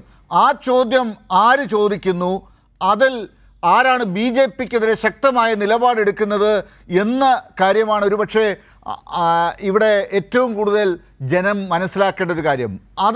ആ കാര്യത്തിൽ CPM എന്താണ് ജനങ്ങളോട് പറഞ്ഞുകൊണ്ടിരിക്കുന്നത്? ഇപ്പോൾ ശ്രീ N. ശ്രീകുമാർ ഉയർത്തിയ ചില ചോദ്യങ്ങളൊക്കെ ഉണ്ടല്ലോ CPMനെ സംബന്ധിച്ചൊക്കെ, അതിനുള്ള മറുപടി എന്താണ്? ഇതിൽ ബഹുമാന്യനായ N. ശ്രീകുമാർ പറഞ്ഞിട്ടുള്ള കാര്യങ്ങളോട് കൃത്യമായി പ്രതികരിക്കേണ്ടതുണ്ട്. ഒന്ന് കേസുമായി ബന്ധപ്പെട്ടതാണ്. അതിനകത്ത് പ്രഖ്യാപിതമായ നിലപാട് തന്നെയാണ്. കേസുകൾ പിൻവലിക്കുന്നതിന് വേണ്ടിയുള്ള ശ്രമം നടത്തിക്കൊണ്ടിരിക്കുന്നു. ചില കേസുകൾ പിൻവലിച്ചിട്ടുണ്ട്. പക്ഷേ എല്ലാ കേസുകളും CAA-ക്കെതിരായിട്ടുള്ള സമരം എന്ന പേരിൽ സംസ്ഥാന സർക്കാരിൻ്റെ ബസ് അടിച്ച് പൊളിച്ച കേസ് പിൻവലിക്കണമെന്ന് പറയുമ്പോൾ കുറച്ച് പ്രയാസം വരില്ലേ? നമ്മുടെ അംഗനവാടിയിൽ കയറിയിട്ട് അവിടെ തോന്നിയാസം കാണിച്ചിട്ടുള്ള കേസ് CAA ആയിട്ട് ബന്ധപ്പെട്ടാണ്, അല്ലെങ്കിൽ സ്കൂളിൻ്റെ ഗ്ലാസ് പൊട്ടിച്ചിട്ടുള്ളത് CAA-ക്കെതിരായിട്ടുള്ള സമരത്തിലാണ് എന്ന് പറഞ്ഞാൽ അത് കുറച്ച് പ്രയാസം വരുമല്ലോ. അപ്പോൾ ക്രിമിനൽ കേസുകളുടെ കാര്യത്തിൽ ചില പരിശോധനകൾ, സൂക്ഷ്മ പരിശോധനകൾ ചില കാര്യങ്ങളിൽ ആവശ്യമുണ്ട്. അല്ലാത്ത കേസുകൾ SFIക്കാർ പ്രതിയായിട്ടുള്ളുണ്ട്, DYFIക്കാർ പ്രതിയായിട്ടുള്ളുണ്ട്, CPIM-ൻ്റെ പ്രവർത്തകർ പ്രതിയായിട്ടുള്ള കേസുകളുണ്ട്. CAA-ക്കെതിരായിട്ടുള്ള സമരത്തിൽ CPIM-ഉം വിവിധ വർഗബഹുജന സംഘടനകളും എല്ലാം അതിൻ്റെ നേതൃനിരയിൽ ഉണ്ടായിട്ടില്ലേ? ആ സംഘടനകൾ, അതിൻ്റെ നേതാക്കന്മാർ ഒക്കെ കേസുകളിൽ പ്രതിയായിട്ടുണ്ട്. അപ്പോൾ അതിനോടൊക്കെ ശരിയായ നിലപാട് തന്നെ ഈ ഗവൺമെൻറ് കൈക്കൊള്ളും എന്നുള്ളതാണ് ഒന്നാമതായി പറയേണ്ടത്. രണ്ടാമത് BJPയുടെ പ്രതിനിധിയായ ബഹുമാന്യനായ അഡ്വക്കേറ്റ് കൃഷ്ണദാസ് പറഞ്ഞിട്ടുള്ള ചില കാര്യങ്ങളോടുള്ള പ്രതികരണമാണ്. അദ്ദേഹം പറയുകയാണ്, മതത്തെക്കുറിച്ച് ഒരു പരാമർശവും ഇല്ല എന്ന മട്ടിലാണ് അദ്ദേഹം അവതരിപ്പിക്കുന്നത്. അദ്ദേഹം CAA ഇപ്പോൾ ഇറക്കിയിട്ടുള്ള റൂളിനകത്ത് 7ാമതായിട്ട് ആപ്ലിക്കേഷൻ ഫോമിൽ 7ാമതായിട്ട് പറയാണ്, please specify which of the minority community from Afghanistan, Bangladesh and Pakistan you belongs to, namely Hindu, Sikhs, Buddhist, Jains, Parsis and Christians. നോക്കൂ, വളരെ കൃത്യമായി പറഞ്ഞിരിക്കുകയാണ്. ഇതിനകത്ത് മതത്തെ ഇന്ത്യൻ പൗരത്വത്തിൻ്റെ അടിസ്ഥാനമാക്കുന്നു എന്നുള്ള വിഷയം ഒന്നാമതായി നിൽക്കുന്നു. മറ്റൊന്ന്, ഈ പൗരത്വം നൽകുന്നതിന് വേണ്ടി തയ്യാറാക്കുന്നതിനായുള്ള NRC, national register of citizens, പൗരന്മാരുടെ രജിസ്റ്റർ തയ്യാറാക്കുന്നതിൻ്റെ ഭാഗമായിട്ടുണ്ടാകുന്ന വിഷയത്തെക്കുറിച്ച് നേരത്തെ തന്നെ സൂചിപ്പിച്ചു കഴിഞ്ഞു. 38 ലക്ഷത്തോളം ആളുകൾ പൗരത്വ പട്ടികയിൽ നിന്ന് പുറത്താകുന്നു. ഇവിടെ ഈ നാട്ടിൽ ജനിച്ച് വളർന്നിട്ടുള്ള മനുഷ്യരോട് ഒരു ദിവസം പെട്ടെന്ന് കൈകൊട്ടിയിട്ട് നിൻ്റെ പൗരത്വ സർട്ടിഫിക്കറ്റ് എവിടെ എന്ന് ചോദിക്കുകയാണ്. NS മാധവൻ്റെ മുംബൈ എന്ന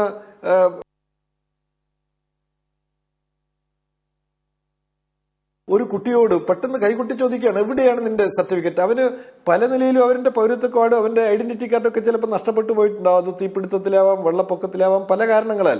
ആന്ധ്രാപ്രദേശിൽ നിന്ന് കേരളത്തിലേക്ക് വരുന്നവർ, മറ്റ് ആസാമിലെ വെള്ളപ്പൊക്കത്തിലുണ്ടായിട്ടുള്ള അനുഭവങ്ങൾ, ഇതൊക്കെ നമ്മുടെ മുമ്പിൽ നിൽക്കുകയാണ്. ഇവിടെ ഇവരെയൊക്കെ തടങ്കൽ പാളയത്തിലേക്ക് കൊണ്ടുവരികയും കൊടിയ പീഡനത്തിന് വിധേയമാക്കുകയും ചെയ്യണമെന്നാണ് RSS ആഗ്രഹിക്കുന്നത്. അങ്ങനെ ഭീഷണിയുടെ ഇവിടെ വാളിൻ്റെ മുമ്പിൽ നിർത്തിക്കൊണ്ട്, ഭയപ്പെടുത്തിക്കൊണ്ട് RSSനും BJPക്കും എതിരായിട്ടുള്ള ഒരു വാക്ക് പോലും സംസാരിക്കാൻ ശേഷിയില്ലാത്തവരാക്കി ഈ നാട്ടിലെ ജനങ്ങളെ മാറ്റി തീർക്കണമെന്ന് അവർ ആഗ്രഹിക്കുകയാണ്. അവരോട് പറയാനുള്ളത്, നിങ്ങൾ പൗരത്വ നിയമം കൊണ്ടുവന്ന്, നാഷണൽ രജിസ്റ്റർ കൊണ്ടുവന്ന് ഒക്കെ ജനങ്ങളെ ഭിന്നിപ്പിച്ച് ജനങ്ങളുടെ മുഖ്യ വിഷയങ്ങളിൽ നിന്ന് തെറ്റിദ്ധരിപ്പിക്കുന്നതിന് വേണ്ടി, അല്ലെങ്കിൽ വിഭജനത്തിൻ്റെ രാഷ്ട്രീയം നിങ്ങൾ പയറ്റിയാൽ നിങ്ങൾ ഓർമ്മിക്കേണ്ടത് ബ്രിട്ടീഷുകാരുടെ അവസ്ഥയാണ്. ബ്രിട്ടീഷുകാർ ഹിന്ദുവിനെയും മുസൽമാനെയും തമ്മിലടിപ്പിച്ചുകൊണ്ട് ഇന്ത്യ ഭരിക്കാൻ ആഗ്രഹിച്ചവരാണ്. അങ്ങനെയാണ് അവർ ബംഗാളിനെ വിഭജിച്ചത്. അങ്ങനെയാണവർ RSSനും ഹിന്ദു മഹാസഭയ്ക്കും അവർ പിന്തുണ കൊടുത്തത്. അങ്ങനെയാണവർ മുസ്ലിം ലീഗിന് പിന്തുണ കൊടുത്തത്. RSSന് പിന്തുണ കൊടുത്ത ബ്രിട്ടീഷുകാർ, ഹിന്ദു മഹാസഭയ്ക്ക് പിന്തുണ കൊടുത്ത ബ്രിട്ടീഷുകാർ, മുസ്ലിം ലീഗിന് പിന്തുണ കൊടുത്ത ബ്രിട്ടീഷുകാർ കൃത്യമായ ലക്ഷ്യം വെച്ചുകൊണ്ടാണ് അവർ പ്രവർത്തിച്ചത്. അത് ഇന്ത്യയെ വിഭജിക്കുക, ഇന്ത്യയെ മതത്തിൻ്റെ പേരിൽ കലാപം സൃഷ്ടിക്കുന്ന ആളുകളുടെ നാടാക്കി മാറ്റുക, അങ്ങനെ അവർക്ക്, ബ്രിട്ടീഷുകാർക്ക് തുടർഭരണ സാധ്യത ഒരുക്കുക എന്നുള്ളതാണ്. BJPയും പയറ്റുന്നത് അത് തന്നെയാണ്. ജനങ്ങളുടെ മുഖ്യ വിഷയത്തിൽ നിന്ന് ഗ്യാസിൻ്റെ വിലവർദ്ധനവും പെട്രോളിൻ്റെ വിലവർദ്ധനവും തൊഴിലില്ലായ്മയൊന്നും ഇവിടെ ചർച്ചയാവരുതെന്ന് ആഗ്രഹിക്കുന്നു. മതത്തെ മുഖ്യ ചർച്ചാ വിഷയമാക്കി മാറ്റുന്നതിന് ആഗ്രഹിക്കുകയും കൂടിയാണ് അവർ ചെയ്യുന്നത്. അപകടകരമായിട്ടുള്ള പോക്കാണ്. ഞാൻ നേരത്തെ സൂചിപ്പിച്ചു കഴിഞ്ഞു, നികുതി വിഹിതം കേരളീയർക്ക് തരാതെ, കേരളീയർക്ക് നികുതി വിഹിതം കിട്ടുന്നില്ല. അവർ നൽകുന്ന നികുതിയിൽ നിന്ന് അവർക്ക് അർഹതപ്പെട്ട വിഹിതം കിട്ടാതിരിക്കുകയും അവരുടെ നികുതി വിഹിതം ഉത്തർപ്രദേശിലേക്കും ബീഹാറിലേക്കും ഗുജറാത്തിലേക്കുമൊക്കെ നൽകുന്നതിന് വേണ്ടി വെമ്പുവയ്ക്കുകയും ചെയ്യുന്ന ഒരു യൂണിയൻ സർക്കാരിനെയാണ് നാം കാണുന്നത്. കേരളീയന് ₹1 പോലും നൽകാതിരിക്കുക. ₹1 അവൻ നികുതി കൊടുക്കുമ്പോൾ അതിൻ്റെ പകുതി അല്ലെങ്കിൽ കാൽഭാഗമെങ്കിലും നൽകാതിരിക്കുക. എന്നാൽ മറ്റ് സംസ്ഥാനങ്ങൾക്ക് ₹5, ₹6, ₹7 നൽകുന്ന ഒരു ഘട്ടത്തിൽ മലയാളികളായ നമ്മളെല്ലാം ഒന്നിച്ചു നിന്ന് യൂണിയൻ സർക്കാരിനെ ചോദ്യം ചെയ്യേണ്ടതായിട്ടുള്ള ഒരു ഘട്ടത്തിലാണ് നിൽക്കുന്നത്. ഭാരതം എന്ന പേര് കേട്ടാൽ അഭിമാനപൂരിതമാകണം അന്തരംഗം, കേരളം എന്ന് കേട്ടാലോ തിളക്കണം ചോര നമുക്ക് ഞരമ്പുകളിൽ എന്ന് വള്ളത്തോൾ നമ്മളോട് പാടിയിട്ടുണ്ട്. അത് ഏറ്റുപാടി യൂണിയൻ സർക്കാരിനെതിരെ മലയാളിയായിട്ടുള്ള സകല മനുഷ്യരും നിൽക്കേണ്ടുന്ന ഒരു ഘട്ടമാണ്. ഐക്യത്തിൻ്റെ അന്തരീക്ഷം നാട്ടിലുണ്ടാവേണ്ടുന്ന ഒരു ഘട്ടമാണ്.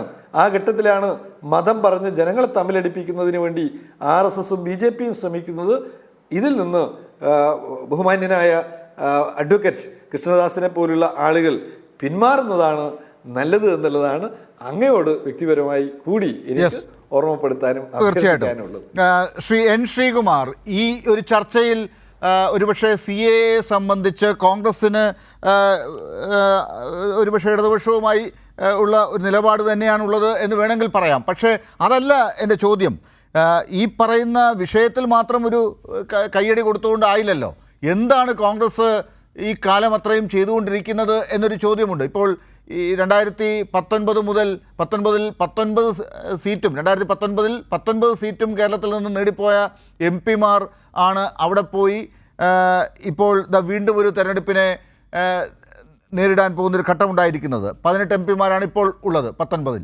ആ 18 MP-മാരും വീണ്ടും കോൺഗ്രസ്സിന് അല്ലെങ്കിൽ UDF-ന് വേണ്ടി മത്സരിക്കുന്ന ഒരു ഘട്ടമാണ് ഇപ്പോഴുള്ളത്.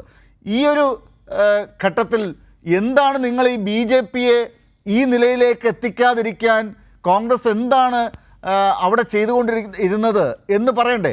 19-ൽ നിന്നും അതിനേക്കാൾ അപകടകരമായ ഒരു BJP ആയി 24-ൽ മാറുന്നതാണ് നമ്മളിപ്പോൾ കാണുന്നത്. അടുത്ത ഇനി 24 കഴിയുമ്പോൾ എന്താകുമെന്നുള്ളതിനെക്കുറിച്ച് പേടിയാണ് ഓരോരുത്തർക്കും ഉണ്ടാകുന്നത്. അങ്ങനെയുള്ള BJP-യെ നിയന്ത്രിക്കുന്ന കാര്യത്തിൽ നിങ്ങൾ എന്താണ് കഴിഞ്ഞ കാലങ്ങളിൽ നടത്തിയ രാഷ്ട്രീയമെന്ന് കോൺഗ്രസിനോട് ചോദിക്കുമ്പോൾ എന്തുണ്ട് പറയാൻ? സുപ്രീം കോടതി പോലും കേരളത്തിലെ സർക്കാരിനെയും ആ സർക്കാരിനെ നയിക്കുന്ന പാർട്ടിയുടെ നിലപാടുകളെയും അംഗീകരിക്കുന്നതായിട്ടാണ് നമ്മൾ കാണുന്നത് ഈ ദിവസങ്ങളിൽ. BJP-ക്ക് അതിൽ അടിയറ പറയേണ്ടി വരുന്ന ഒരു സാഹചര്യമാണ് നമ്മളിപ്പോൾ കാണുന്നത്. അവിടെയാണ് കോൺഗ്രസ് എന്താണ് കഴിഞ്ഞ 5 കൊല്ലമായി ചെയ്തുകൊണ്ടിരുന്നത്, ആ MP-മാർ എന്താണ് ചെയ്തുകൊണ്ടിരുന്നത് എന്ന ചോദ്യം വീണ്ടും ഉയരുന്നത്. BJP-യെ നിയന്ത്രിക്കാൻ നിങ്ങൾക്കായോ എന്നൊരു ചോദ്യം. ലാല് ഒരുപാട് ചോദ്യങ്ങൾ ചോദിച്ചു. അതിൽ കേരളത്തിലെ MP-മാരുടെ പ്രവർത്തനത്തെ കുറിച്ച് ചോദിച്ചു. ബജറ്റ് ആൻഡ് ലെജിസ്ലേച്ചർ എന്നുള്ള ഒരു സംസ്ഥാന സംവിധാനത്തിന്റെ റിപ്പോർട്ട് ഇന്ന് പത്രങ്ങളിൽ വന്നിട്ടുണ്ട്. കേരളത്തിലെ MP-മാരുടെ മികച്ച പ്രകടനത്തെക്കുറിച്ചാണ് അത് പറഞ്ഞിരിക്കുന്നത്. ഞാനത് വിശദീകരിക്കുന്നില്ല, ഇന്നത്തെ പത്രങ്ങളിലുണ്ട്. അത് ഈ ചർച്ച കേൾക്കുന്നവർ എടുത്ത് വായിച്ചു നോക്കട്ടെ. മാതൃഭൂമിയിൽ കൂടുതൽ വ്യക്തമായിട്ട് ഇത് കൊടുത്തിട്ടുണ്ട്. രണ്ടാമത്തെ കാര്യം, പൗരത്വ ഭേദഗതി നിയമത്തിന്റെ കാര്യത്തിൽ AICC-ക്ക് ഒരു നിലപാടേ ഉള്ളൂ, അത് മാറ്റമില്ല. അത് 1955 മുതൽ AICC തുടർന്ന നിലപാടാണ്. അതിൽ അസ്സാമിലെ പ്രക്ഷോഭ സമയത്ത് അസ്സാമത്തിലെ വിദേശ പൗരത്വ കാലത്തുള്ള പ്രക്ഷോഭ ശക്തി കൂടിയപ്പോഴാണ് രാജീവ് ഗാന്ധി ഇടപെട്ട് അവിടെ ഒരു അസ്സാം കരാർ ഉണ്ടാക്കി അക്കാര്യത്തിലൊരു നിലപാടെടുത്തത്. ഇന്ന് മണിപ്പൂരിൽ BJP ആ നിലപാട് എടുക്കുന്നില്ല എന്നുള്ളത് ആലോചിക്കണം. പിന്നെ മറ്റൊരു കാര്യം, ശ്രീ ശിവദാസൻ ഇവിടെ പറഞ്ഞൊരു പ്രധാനപ്പെട്ട പോയിന്റ് ഉണ്ട്. ഇതിൽ നമ്മൾ എല്ലാവരും മലയാളികൾ ഒന്നിച്ചു നിൽക്കണം, അതാണ് വേണ്ടത്. പക്ഷെ മലയാളികളെ ഒന്നിച്ച് നിൽക്കണമെന്ന് പറയുന്ന ശ്രീ ശിവദാസൻ പാർട്ടിയുടെ MP ആണ്. ശ്രീ ശിവദാസൻ LDF-ന്റെ കൺവീനർ എന്ന് പറഞ്ഞിരിക്കുകയാണ് കോൺഗ്രസിന്റെ MP-മാർ എന്താണ് ചെയ്തതെന്ന്. ദയവായിട്ട് ആ കൺവീനറോട് AICC-യുടെ പ്രമേയങ്ങളും AICC-യുടെ അഭിപ്രായങ്ങളും ഇന്നലെ ഇന്നും ഒക്കെ ശ്രീ N. ശ്രീകുമാർ, ആ സംശയം തന്നെയാണ് ഞാനും ചോദ്യമായി ഉന്നയിച്ചത്. എന്തുകൊണ്ടാണ് ആളുകൾ ഇങ്ങനെ ചോദിക്കുന്നതെന്ന് അറിയോ? നിങ്ങൾ ജയിച്ചു പോയതിനു ശേഷം വീണ്ടും BJP വളരുന്നു. നിങ്ങളുടെ MP-മാരും MLA-മാരും പലയിടത്തും BJP ആയി മാറുന്നു. ഈ കഴിഞ്ഞ 5 കൊല്ലം നടന്ന കാര്യങ്ങളാണ്. അവിടെ CPM-ന്റെ MP-മാർക്ക് അങ്ങനെ ഒരു ഗതികേടുണ്ടായി കാണുന്നില്ല. അവരുടെ MLA-മാർക്ക് ആ പ്രശ്നങ്ങൾ നമ്മൾ കാണുന്നില്ല. അവിടെയാണ് BJP-യെ നിയന്ത്രിക്കുന്ന കാര്യത്തിൽ ഈ CAA ഉൾപ്പെടെയുള്ള കാര്യങ്ങൾ ഇന്നിപ്പോൾ ഒരു ഭീകരാവസ്ഥ സൃഷ്ടിക്കാതിരിക്കാൻ നിങ്ങൾക്ക് വേണമെങ്കിൽ ശ്രമിച്ചാൽ കഴിയുമായിരുന്നു, നിങ്ങളുടെ പ്രവർത്തനങ്ങളിലൂടെ സാധിക്കുമായിരുന്നു. അതില്ലാതെ പോയത് എന്തുകൊണ്ടെന്ന ചോദ്യം ഞാൻ ചോദിച്ചത്. 2019 ഈ നിയമം പാസ്സാക്കിയതിന് ശേഷം കോൺഗ്രസ് എടുത്തിട്ടുള്ള നിലപാടുകളെ എൻ്റെ ലാലെ ഞാൻ എന്തിനെങ്കിലും വിശദീകരിച്ച സമയം കളയണത്? അത് കൃത്യമല്ല. AICC-യുടെ നിലപാടുണ്ട്. ഇതിന് ഞങ്ങൾ എതിരാണ്, കോൺഗ്രസ് എതിരാണ്, കോൺഗ്രസ് പക്ഷമുള്ളവർ എതിരാണ്, അത് അത്രേ ഉള്ളൂ. പിന്നെ BJP അല്ല, അതൊരു CAA-യുടെ വിഷയം മാത്രമല്ല സാർ. CAA പോലുള്ള ഒരുപാട് ഭേദഗതികൾ നിയമങ്ങൾ ഇവിടെ കൊണ്ടുവന്നല്ലോ. ആർട്ടിക്കിൾ 370 ആണെങ്കിലും ഈ പറയുന്ന മുത്തലാഖ് നിയമത്തെ സംബന്ധിച്ചുള്ള കാര്യങ്ങളാണെങ്കിലും യൂണിഫോം സിവിൽ കോഡിനെ സംബന്ധിച്ചുള്ള കാര്യങ്ങളാണെങ്കിലും ഇപ്പോൾ ഈ CAA ആണെങ്കിലും ഫെഡറൽ സംവിധാനം ചോദ്യം ചെയ്യപ്പെടുന്ന പല രീതിയിലുള്ള നിലപാടുകളാണെങ്കിലും ഒക്കെ BJP എടുത്ത പല നിലപാടുകളുടെയും ഘട്ടത്തിൽ രാജ്യത്തുണ്ടായ രാഷ്ട്രീയം എന്താണ്, കേരളത്തിലുണ്ടായ രാഷ്ട്രീയം എന്താണ്, കേരളത്തിലെ സർക്കാർ ഡൽഹിയിൽ പോയി സമരം ചെയ്തപ്പോൾ കോൺഗ്രസ് എടുത്ത നിലപാട് എന്താണ്, ഇങ്ങനെയുള്ള പല കാര്യങ്ങളുണ്ടല്ലോ. അതൊക്കെ നമ്മൾ ചർച്ച ചെയ്യേണ്ടത് ഈ ഘട്ടത്തിലാണ്. ഒരുപാട് കാര്യങ്ങൾ ചർച്ച ചെയ്യേണ്ടതായിട്ടുണ്ട്. പാർലമെന്റിൽ ശിവദാസൻ അറിയാമല്ലോ, പാർലമെന്റിൽ നിന്നും രാഹുൽ ഗാന്ധിയെ എന്തിനാണ് BJP ഗവൺമെന്റ് പുറത്താക്കിയത്? ഒറ്റ ചോദ്യവും ഒറ്റ ഉത്തരവേ ഉള്ളൂ. ഇന്ത്യയിൽ നിന്ന് BJPക്കെതിരെ പോരാടുന്ന ഒരേ ഒരു പ്രസ്ഥാനത്തിന്റെ നേതാവ് രാഹുൽ ഗാന്ധിയാണെന്ന് ഞാനല്ല പറയുന്നത്, ഒരുപാട് അഭിപ്രായ സ്വരൂപകർ പറഞ്ഞ കാര്യമാണ്. ആ അഭിപ്രായ സ്വരൂപകർ പറഞ്ഞ കാര്യം ഞാനിവിടെ ആവർത്തിക്കുന്നു. രാഹുൽ ഗാന്ധിയെ എന്തിന് പാർലമെന്റിൽ നിന്നും BJP പുറത്താക്കി? കോൺഗ്രസിന്റെ ശബ്ദം പാർലമെന്റിൽ രാഹുൽ ഗാന്ധിയിലൂടെയും ഇനി വരാൻ പാടില്ല എന്നുള്ള ചിന്ത കൊണ്ട് ആ രാഹുൽ ഗാന്ധിയെ വയനാട്ടിൽ ഇടതുമുന്നണി എതിർക്കുകയാണ്. ആ രാഹുൽ ഗാന്ധിയെ എതിരില്ലാണ്ട് തെരഞ്ഞെടുത്ത് വിടേണ്ട ഇടതുമുന്നണി അവിടെ എതിർക്കുകയാണ്. അല്ല, അതാണ് ഞാൻ ആ ചോദ്യം ഇപ്പോഴെങ്കിലും ഒരല്പം യുക്തി പൂർണ്ണമായി നിങ്ങളൊക്കെ ചോദിക്കുന്നത് കരുതി. അതുകൊണ്ടാണ് വീണ്ടും നിങ്ങൾ പഴയ നിലപാടിൽ തന്നെയാണ് നിൽക്കുന്നത്. ഈ കാര്യത്തിൽ ഒരു മാറ്റം ഉണ്ടാകുന്നില്ല. രാഹുൽ ഗാന്ധി വയനാട്ടിൽ മത്സരിക്കുന്നതിനെ ന്യായീകരിച്ച് മുന്നോട്ട് പോകുന്ന ഒരു ഘട്ടം തന്നെയാണ് വീണ്ടും ഉണ്ടാകുന്നത്. അതാണ് BJP ഇപ്പോൾ വളരാൻ കാരണം. രാഹുൽ ഗാന്ധി വയനാട്ടിൽ വന്ന് മത്സരിക്കുന്നതുകൊണ്ടാണ് BJP 2024 ഈ ശക്തി പ്രാപിക്കുന്നത്. എന്തുകൊണ്ട് BJPയെ പോയി BJPയുടെ മണ്ണിൽ പോയി നിന്നുകൊണ്ട് അതിനെ എതിർക്കാൻ രാഹുൽ ഗാന്ധിക്ക് ആകുന്നില്ല? ഇവിടെ നിന്ന് ഇടതുപക്ഷത്തെ തോൽപ്പിച്ച് പോയി പാർലമെൻറ്റിൽ പോയി BJPക്കെതിരെ ശബ്ദമുയർത്താം എന്നാണ് താങ്കൾ ഇപ്പോഴും പറയുന്നത്. ഞാൻ തിരിച്ചു വരാം. ശ്രീ കൃഷ്ണദാസ്, പ്രധാനപ്പെട്ട ചോദ്യം ഇതൊക്കെയാണെങ്കിൽ എനിക്ക് കോൺഗ്രസിനോട് ഇത്തരം ചോദ്യങ്ങളുണ്ടെങ്കിലും BJPയോട് ചോദിക്കാനുള്ള ചോദ്യം ഈ ഘട്ടത്തിൽ ഇത്ര മാത്രമേ ഉള്ളൂ. എന്താണ് നിങ്ങൾ ഈ നിയമ ഭേദഗതി 3 രാജ്യങ്ങളിലേക്ക് മാത്രം ഒതുക്കിയത് എന്ന ചോദ്യം വീണ്ടും അവിടെ കിടക്കുന്നു.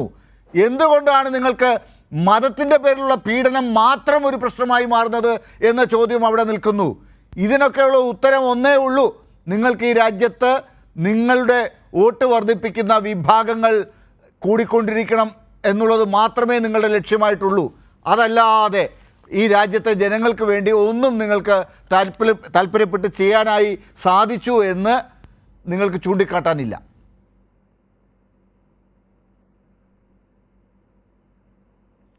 ഡോക്ടർ ലാൽ എന്താണ് ഇതുകൊണ്ട് ഉദ്ദേശിച്ചത്?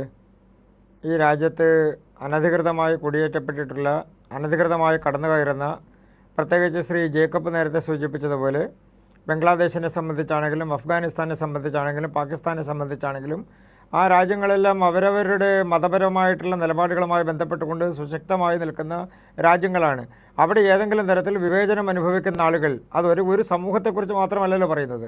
അതിൽ ക്രിസ്ത്യൻ സമൂഹത്തെക്കുറിച്ച് പറയുന്നുണ്ട്, പാഴ്സി സമൂഹത്തെക്കുറിച്ച് പറയുന്നുണ്ട്, മറ്റ് സമൂഹങ്ങളെക്കുറിച്ച് പറയുന്നുണ്ട്. നിങ്ങളെ സംബന്ധിച്ച് നിങ്ങൾക്ക് ഒരു സംവിധാനത്തെക്കുറിച്ച് മാത്രമേ കാണാൻ കഴിയൂ. ഞാനത് കാണാൻ വേണ്ടി കഴിയുന്ന ആളല്ല.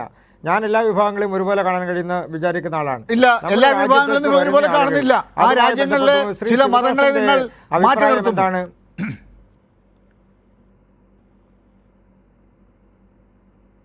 ഡോക്ടർ ലാൽ, ഈ നിലപാട് ആയിരുന്നില്ലല്ലോ ശ്രീ സീതാറാം യെച്ചൂരിയും മൻമോഹൻ സിംഗ് എല്ലാം പാർലമെൻറ്റിൽ പറഞ്ഞ സമയത്ത് 85കളുടെ കാലഘട്ടത്തിൽ രാജീവ് ഗാന്ധി പറഞ്ഞ സമയത്തൊന്നും ഉണ്ടായിരുന്നത്. ആ രാജ്യങ്ങളിൽ നിന്ന് വരുന്ന ആളുകളെ സംബന്ധിച്ച് ഇങ്ങനെ ആയിരുന്നില്ലല്ലോ അഭിപ്രായം. ഞാൻ മറ്റൊരു കാര്യം സൂചിപ്പിക്കാൻ ആഗ്രഹിക്കുന്നത്, ഇതിൽ ഒരു പെരീഡ് വച്ചതിന് ശേഷമാണ്, ഒരു കാലഘട്ടം വച്ചതിന് ശേഷമാണ് അതിനു മുൻപ് വന്നിട്ടുള്ള ആളുകൾ, ആ ആളുകളെ സംബന്ധിച്ചിട്ടുള്ള കാര്യങ്ങൾ മാത്രമാണ് സൂചിപ്പിക്കുന്നത്. അല്ല, അത് മാത്രമല്ലല്ലോ 2014 ഡിസംബർ 31 മുമ്പ് വന്ന എല്ലാ ആളുകളെയും നിങ്ങൾ ഉൾപ്പെടുത്തിയോ? ഇല്ലല്ലോ. അതിനകത്തുള്ള മുസ്ലിങ്ങൾ പാടില്ല എന്ന് പറഞ്ഞില്ലേ? അതിൽ തന്നെ 3 രാജ്യങ്ങൾ മാത്രം എന്തുകൊണ്ട് വന്നു? അത് തന്നെ മതപരമായ പീഡനം മാത്രം നിങ്ങളുടെ കണ്ണിൽ എന്തുകൊണ്ട് പെടുന്നു? അവിടെ എന്തൊക്കെ തരത്തിലുള്ള പീഡനങ്ങളുണ്ട്? നേരത്തെ KJ ജേക്കബ് ചൂണ്ടിക്കാട്ടിയ പല പ്രശ്നങ്ങളുണ്ടല്ലോ. വംശീയ പ്രശ്നങ്ങൾ ഉൾപ്പെടെ നമ്മുടെ മുമ്പിലുണ്ടല്ലോ. ഇപ്പോഴും പ്രശ്നങ്ങൾ അനുഭവിക്കുന്നവർ നമ്മുടെ നാട്ടിലുണ്ടല്ലോ. അവരെ ഒന്നും നിങ്ങളെ കണ്ണിൽ പിടിക്കുന്നില്ലല്ലോ.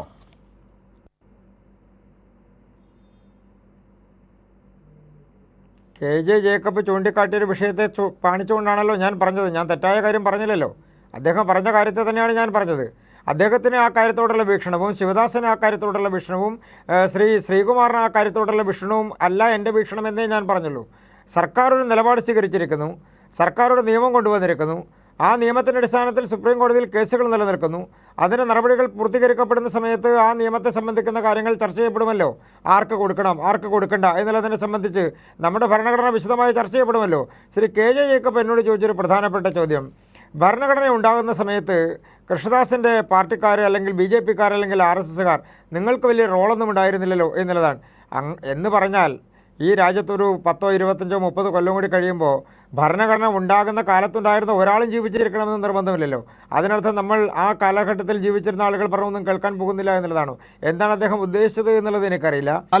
ഇവിടെ താങ്കൾ ഉദ്ദേശിക്കുന്ന കാര്യങ്ങൾ വ്യക്തമല്ല. ഈ പറഞ്ഞ കാര്യങ്ങളിൽ ഒരു വിവേചനമില്ല എന്ന് പറഞ്ഞിട്ടും ഈ പറഞ്ഞ ഒരു പ്രത്യേക മതവിഭാഗക്കാരെയും ചില രാജ്യക്കാരെ ഒഴിവാക്കിക്കൊണ്ടുമൊക്കെ മുന്നോട്ട് പോകുന്നത് എന്തുകൊണ്ടാണെന്നുള്ള കാര്യം വിശദീകരിക്കാൻ താങ്കൾക്കായിട്ടില്ല. ഒരൊറ്റ ചോദ്യം ഞാൻ ചോദിക്കട്ടെ. ഇപ്പോൾ 2019 നിയമം ആക്കപ്പെട്ട നമ്മുടെ രാജ്യത്തെ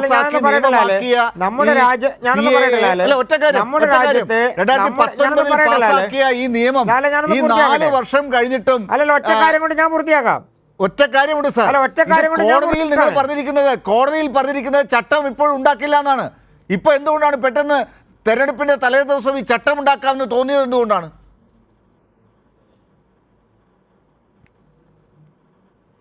നമ്മുടെ രാജ്യത്തൊരു നിയമം വന്നു കഴിഞ്ഞാൽ അതിന് ചട്ടം ഉണ്ടാക്കണമോ ഉണ്ടാക്കണ്ടയോ എന്ന് തീരുമാനിക്കുന്നത് സർക്കാരാണ്. അങ്ങനെ ചട്ടം ഉണ്ടാക്കി കഴിഞ്ഞാൽ അതിനെയും ചോദ്യം ചെയ്യാനുള്ള സംവിധാനം കോടതിക്കകത്തുണ്ട്.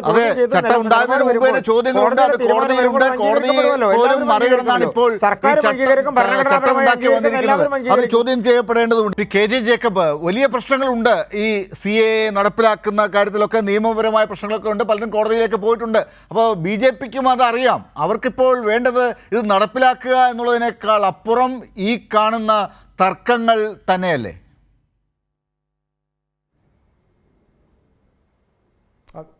വളരെ സിമ്പിളായിട്ട് അതാണ്. ഇതിൻ്റെ പുറത്ത് ഒരു വിഭജനമുണ്ടാക്കുക, ഇതിൻ്റെ പുറത്ത് എങ്ങനെയെങ്കിലും കുറേ ആളുകൾ തെരുവിലിറങ്ങുക, അവരെ ആക്രമണകാരികളാക്കുക, അവർക്കെതിരെ കേസെടുക്കുക. നമ്മളിത് സ്ഥിരം കണ്ടുകൊണ്ടിരിക്കുകയാണ്. RSS BJPക്കെതിരെ സംസാരിക്കുന്ന മനുഷ്യർക്കെതിരെ എടുക്കുന്ന കേസുകൾ. കഴിഞ്ഞ ദിവസം നമ്മൾ പ്രൊഫസർ GN സായിബാബയ്ക്കെതിരെയുള്ള കേസിൻ്റെ ഡീറ്റെയിൽസ് നമ്മൾ കണ്ടു. ഒരു മനുഷ്യൻ 10 വർഷമാണ് ജയിലിൽ കിടന്നത്. ഒരു കോളേജിലെ ഒരു യൂണിവേഴ്സിറ്റിയിൽ അസിസ്റ്റൻറ്റ് പ്രൊഫസറായിരുന്ന മനുഷ്യൻ 10 വർഷം. അതിൽ അദ്ദേഹത്തെ ഹൈക്കോടതി അദ്ദേഹത്തെ വിട്ടയക്കാൻ ഉത്തരവ് കൊടുത്തു കഴിഞ്ഞപ്പം അന്ന് വൈകുന്നേരം സുപ്രീം കോടതി പോയി ഒരു സ്റ്റേ വാങ്ങി വീണ്ടും അദ്ദേഹത്തെ ജയിലിലടച്ചു. ഇന്നലെ ഇതിപ്പം മിനിയാന്ന് ഹൈക്കോടതി അദ്ദേഹം വീണ്ടും കുറ്റക്കാരനല്ലെന്ന് കണ്ടു. അപ്പോഴേ ഈ നേരത്തെ പറഞ്ഞതുപോലെ മഹാരാഷ്ട്ര സർക്കാർ സുപ്രീം കോടതിയിലേക്ക് ഓടി. ഇദ്ദേഹത്തിനെതിരെ ചാർജുകൾ വളരെ സീരിയസ് ആണെന്ന് സുപ്രീം കോടതി ഉറച്ച നിലപാടെടുത്തുകൊണ്ട് മാത്രം ആ മനുഷ്യൻ ഇന്ന് പുറത്തുണ്ട്. 90% അംഗവൈകല്യമുള്ള ഒരാളാണ്. അദ്ദേഹത്തിനില്ലാത്ത അസുഖങ്ങളില്ല. ആ മനുഷ്യനെ വീണ്ടും ജയിലിലടയ്ക്കാൻ വേണ്ടി മഹാരാഷ്ട്ര സർക്കാർ ഓടിയതാണ്. അറ്റോർണി ജനറൽ കേന്ദ്ര സർക്കാരിൻ്റെ സോളിസിറ്റർ ജനറലാണ് ഹാജരായത്. എന്തിനാണ് നിങ്ങൾ ആ ഹൈക്കോടതി വിധി വളരെ റീസണബിൾ എന്ന് സുപ്രീം കോടതിയിലെ ഒരു ജഡ്ജി 2 ജഡ്ജിമാർ പറഞ്ഞതുകൊണ്ട് മാത്രം ആ മനുഷ്യനിന്ന് ജീവനോടെ ഇരിക്കുന്നു. ഇങ്ങനെ സർക്കാരിനെതിരെ നിലപാടെടുക്കുന്ന മനുഷ്യരെ ഓടിച്ചിട്ട് പീഡിപ്പിച്ചിട്ട് അവരെ മുൻനിർത്തി അവരെ എതിർക്കുന്നവരൊക്കെ രാജ്യദ്രോഹികളാണെന്ന് വരുത്തി ഒരു കലാപശ്രമം ആണ് നാട്ടിൽ നടക്കുന്നതെന്ന് വരുത്താനുള്ള RSSൻ്റെയും BJPയുടെ ശ്രമത്തിൻ്റെ ഭാഗമാണിത്. ഇത് നമ്മുടെ നാട്ടിലെ ജനാധിപത്യത്തിൽ വിശ്വസിക്കുന്ന മനുഷ്യർ വളരെ സൂക്ഷിച്ച് മാത്രം കൈകാര്യം ചെയ്യേണ്ട ഒരു വിഷയമാണ് എന്നുള്ള ഉറച്ച ബോധ്യമാണ് എനിക്കുള്ളത്. ഞാനത് ഇന്ന് എഴുതിയിട്ടുണ്ടായിരുന്നു. കർണാടകത്തിൽ അവിടുത്തെ ഒരു ന്യൂനപക്ഷ മതവിഭാഗത്തെ ജീവിക്കാൻ അനുവദിക്കുന്നില്ല എന്നുള്ള മട്ടിലാണ് BJP സർക്കാർ വേട്ടയാടിയത്. അവർക്ക് കൊടുത്തിരുന്ന ഒരു പിന്നോക്ക സമുദായം എന്ന പേരിൽ അവർക്ക് കൊടുത്തിരുന്ന ഒരു ചെറിയ സംവരണം, അവരുടെ കുട്ടികൾ സ്കൂളിൽ പോകുമ്പോൾ ധരിച്ചിരുന്ന ഒരു വസ്ത്രം, ഒരു ശിരോവസ്ത്രം, ഇതൊന്നും അനുവദിക്കില്ല എന്നുള്ള നയമാണ് കർണാടകത്തിലെ BJP സർക്കാർ എടുത്തത്. എങ്ങനെയാണ് അവിടുത്തെ മനുഷ്യർ പ്രതികരിച്ചത്? അവർ ഒരു തരത്തിലുള്ള വയലൻസിലേക്കും പോയില്ല. അവർ തെരഞ്ഞെടുപ്പിൽ പോയി വോട്ട് ചെയ്തു. അവർ കോടതിയിൽ പോയി വിജയം കണ്ടു. ഇങ്ങനെ ജനാധിപത്യം അനുവദിക്കുന്ന സ്പേസിൽ ഉപയോഗിച്ചുകൊണ്ട് മാത്രം അതല്ല എങ്കിൽ സാധാരണഗതിയിൽ ജനാധിപത്യ സർക്കാർ നടത്തുന്ന നിയമങ്ങൾക്കെതിരെ മനുഷ്യർ പ്രതിഷേധിക്കും, തെരുവിലിറങ്ങും. പക്ഷേ BJP RSSനെ സംബന്ധിച്ചിടത്തോളം നമ്മുടെ നാട്ടിലെ മനുഷ്യർക്ക് ആ അവസ്ഥ ഇല്ല എന്നുള്ളൊരു കാര്യം കൂടി ഭീതികരമാം വിധം നമ്മുടെ മുമ്പിലുണ്ട്. എന്തുമാത്രം കുട്ടികളുടെ പേരിലാണ് മറ്റേ ജാമിയ മിലിയ ഇസ്ലാമിയയിലെ കുട്ടികളുടെ പേരിലാണ് കേസുള്ളത്. ഇതിൻ്റെ പേരിൽ അപ്പം നമ്മൾ വളരെ ജനാധിപത്യപരമായിട്ട് മാത്രമേ ഇതിനുള്ള പ്രതിഷേധം രേഖപ്പെടുത്താൻ പോകാൻ പാടുള്ളൂ. അതില്ല എങ്കിൽ Yes. RSSനും BJPക്കും എന്താണോ വേണ്ടത് അത് ഉണ്ടാക്കി കൊടുക്കലായിരിക്കും ചെയ്യുക എന്നുള്ള കാര്യം ഉറപ്പിച്ച് പറയാൻ ഞാൻ ആഗ്രഹിക്കുന്നു. യെസ്, അഡ്വക്കേറ്റ് കൃഷ്ണദാസ്, ഇക്കാര്യത്തിൽ BJP എന്താണ് ലക്ഷ്യം വെക്കുന്നത് എന്നുള്ളത് ജനങ്ങൾക്ക് പഴയതുപോലെയല്ല, കാര്യങ്ങളൊക്കെ മനസ്സിലാകുന്നുണ്ട്. ഇന്ത്യ ഷൈനിങ് ഒക്കെ പറഞ്ഞിട്ട് എന്താണ് ഒടുവിൽ തെരഞ്ഞെടുപ്പ് വന്നപ്പോൾ സംഭവിച്ചത് എന്ന് നമ്മൾ കണ്ടതാണ്. ജനങ്ങളെ അത്ര അണ്ടർ എസ്റ്റിമേറ്റ് ചെയ്യണോ? തെരഞ്ഞെടുപ്പിൽ ജനം ഇതിനൊക്കെ വിധി എഴുതുമെന്ന പ്രതീക്ഷ ഉള്ളവരാണ് രാഷ്ട്രീയ പാർട്ടിയിലുള്ള എല്ലാവരും.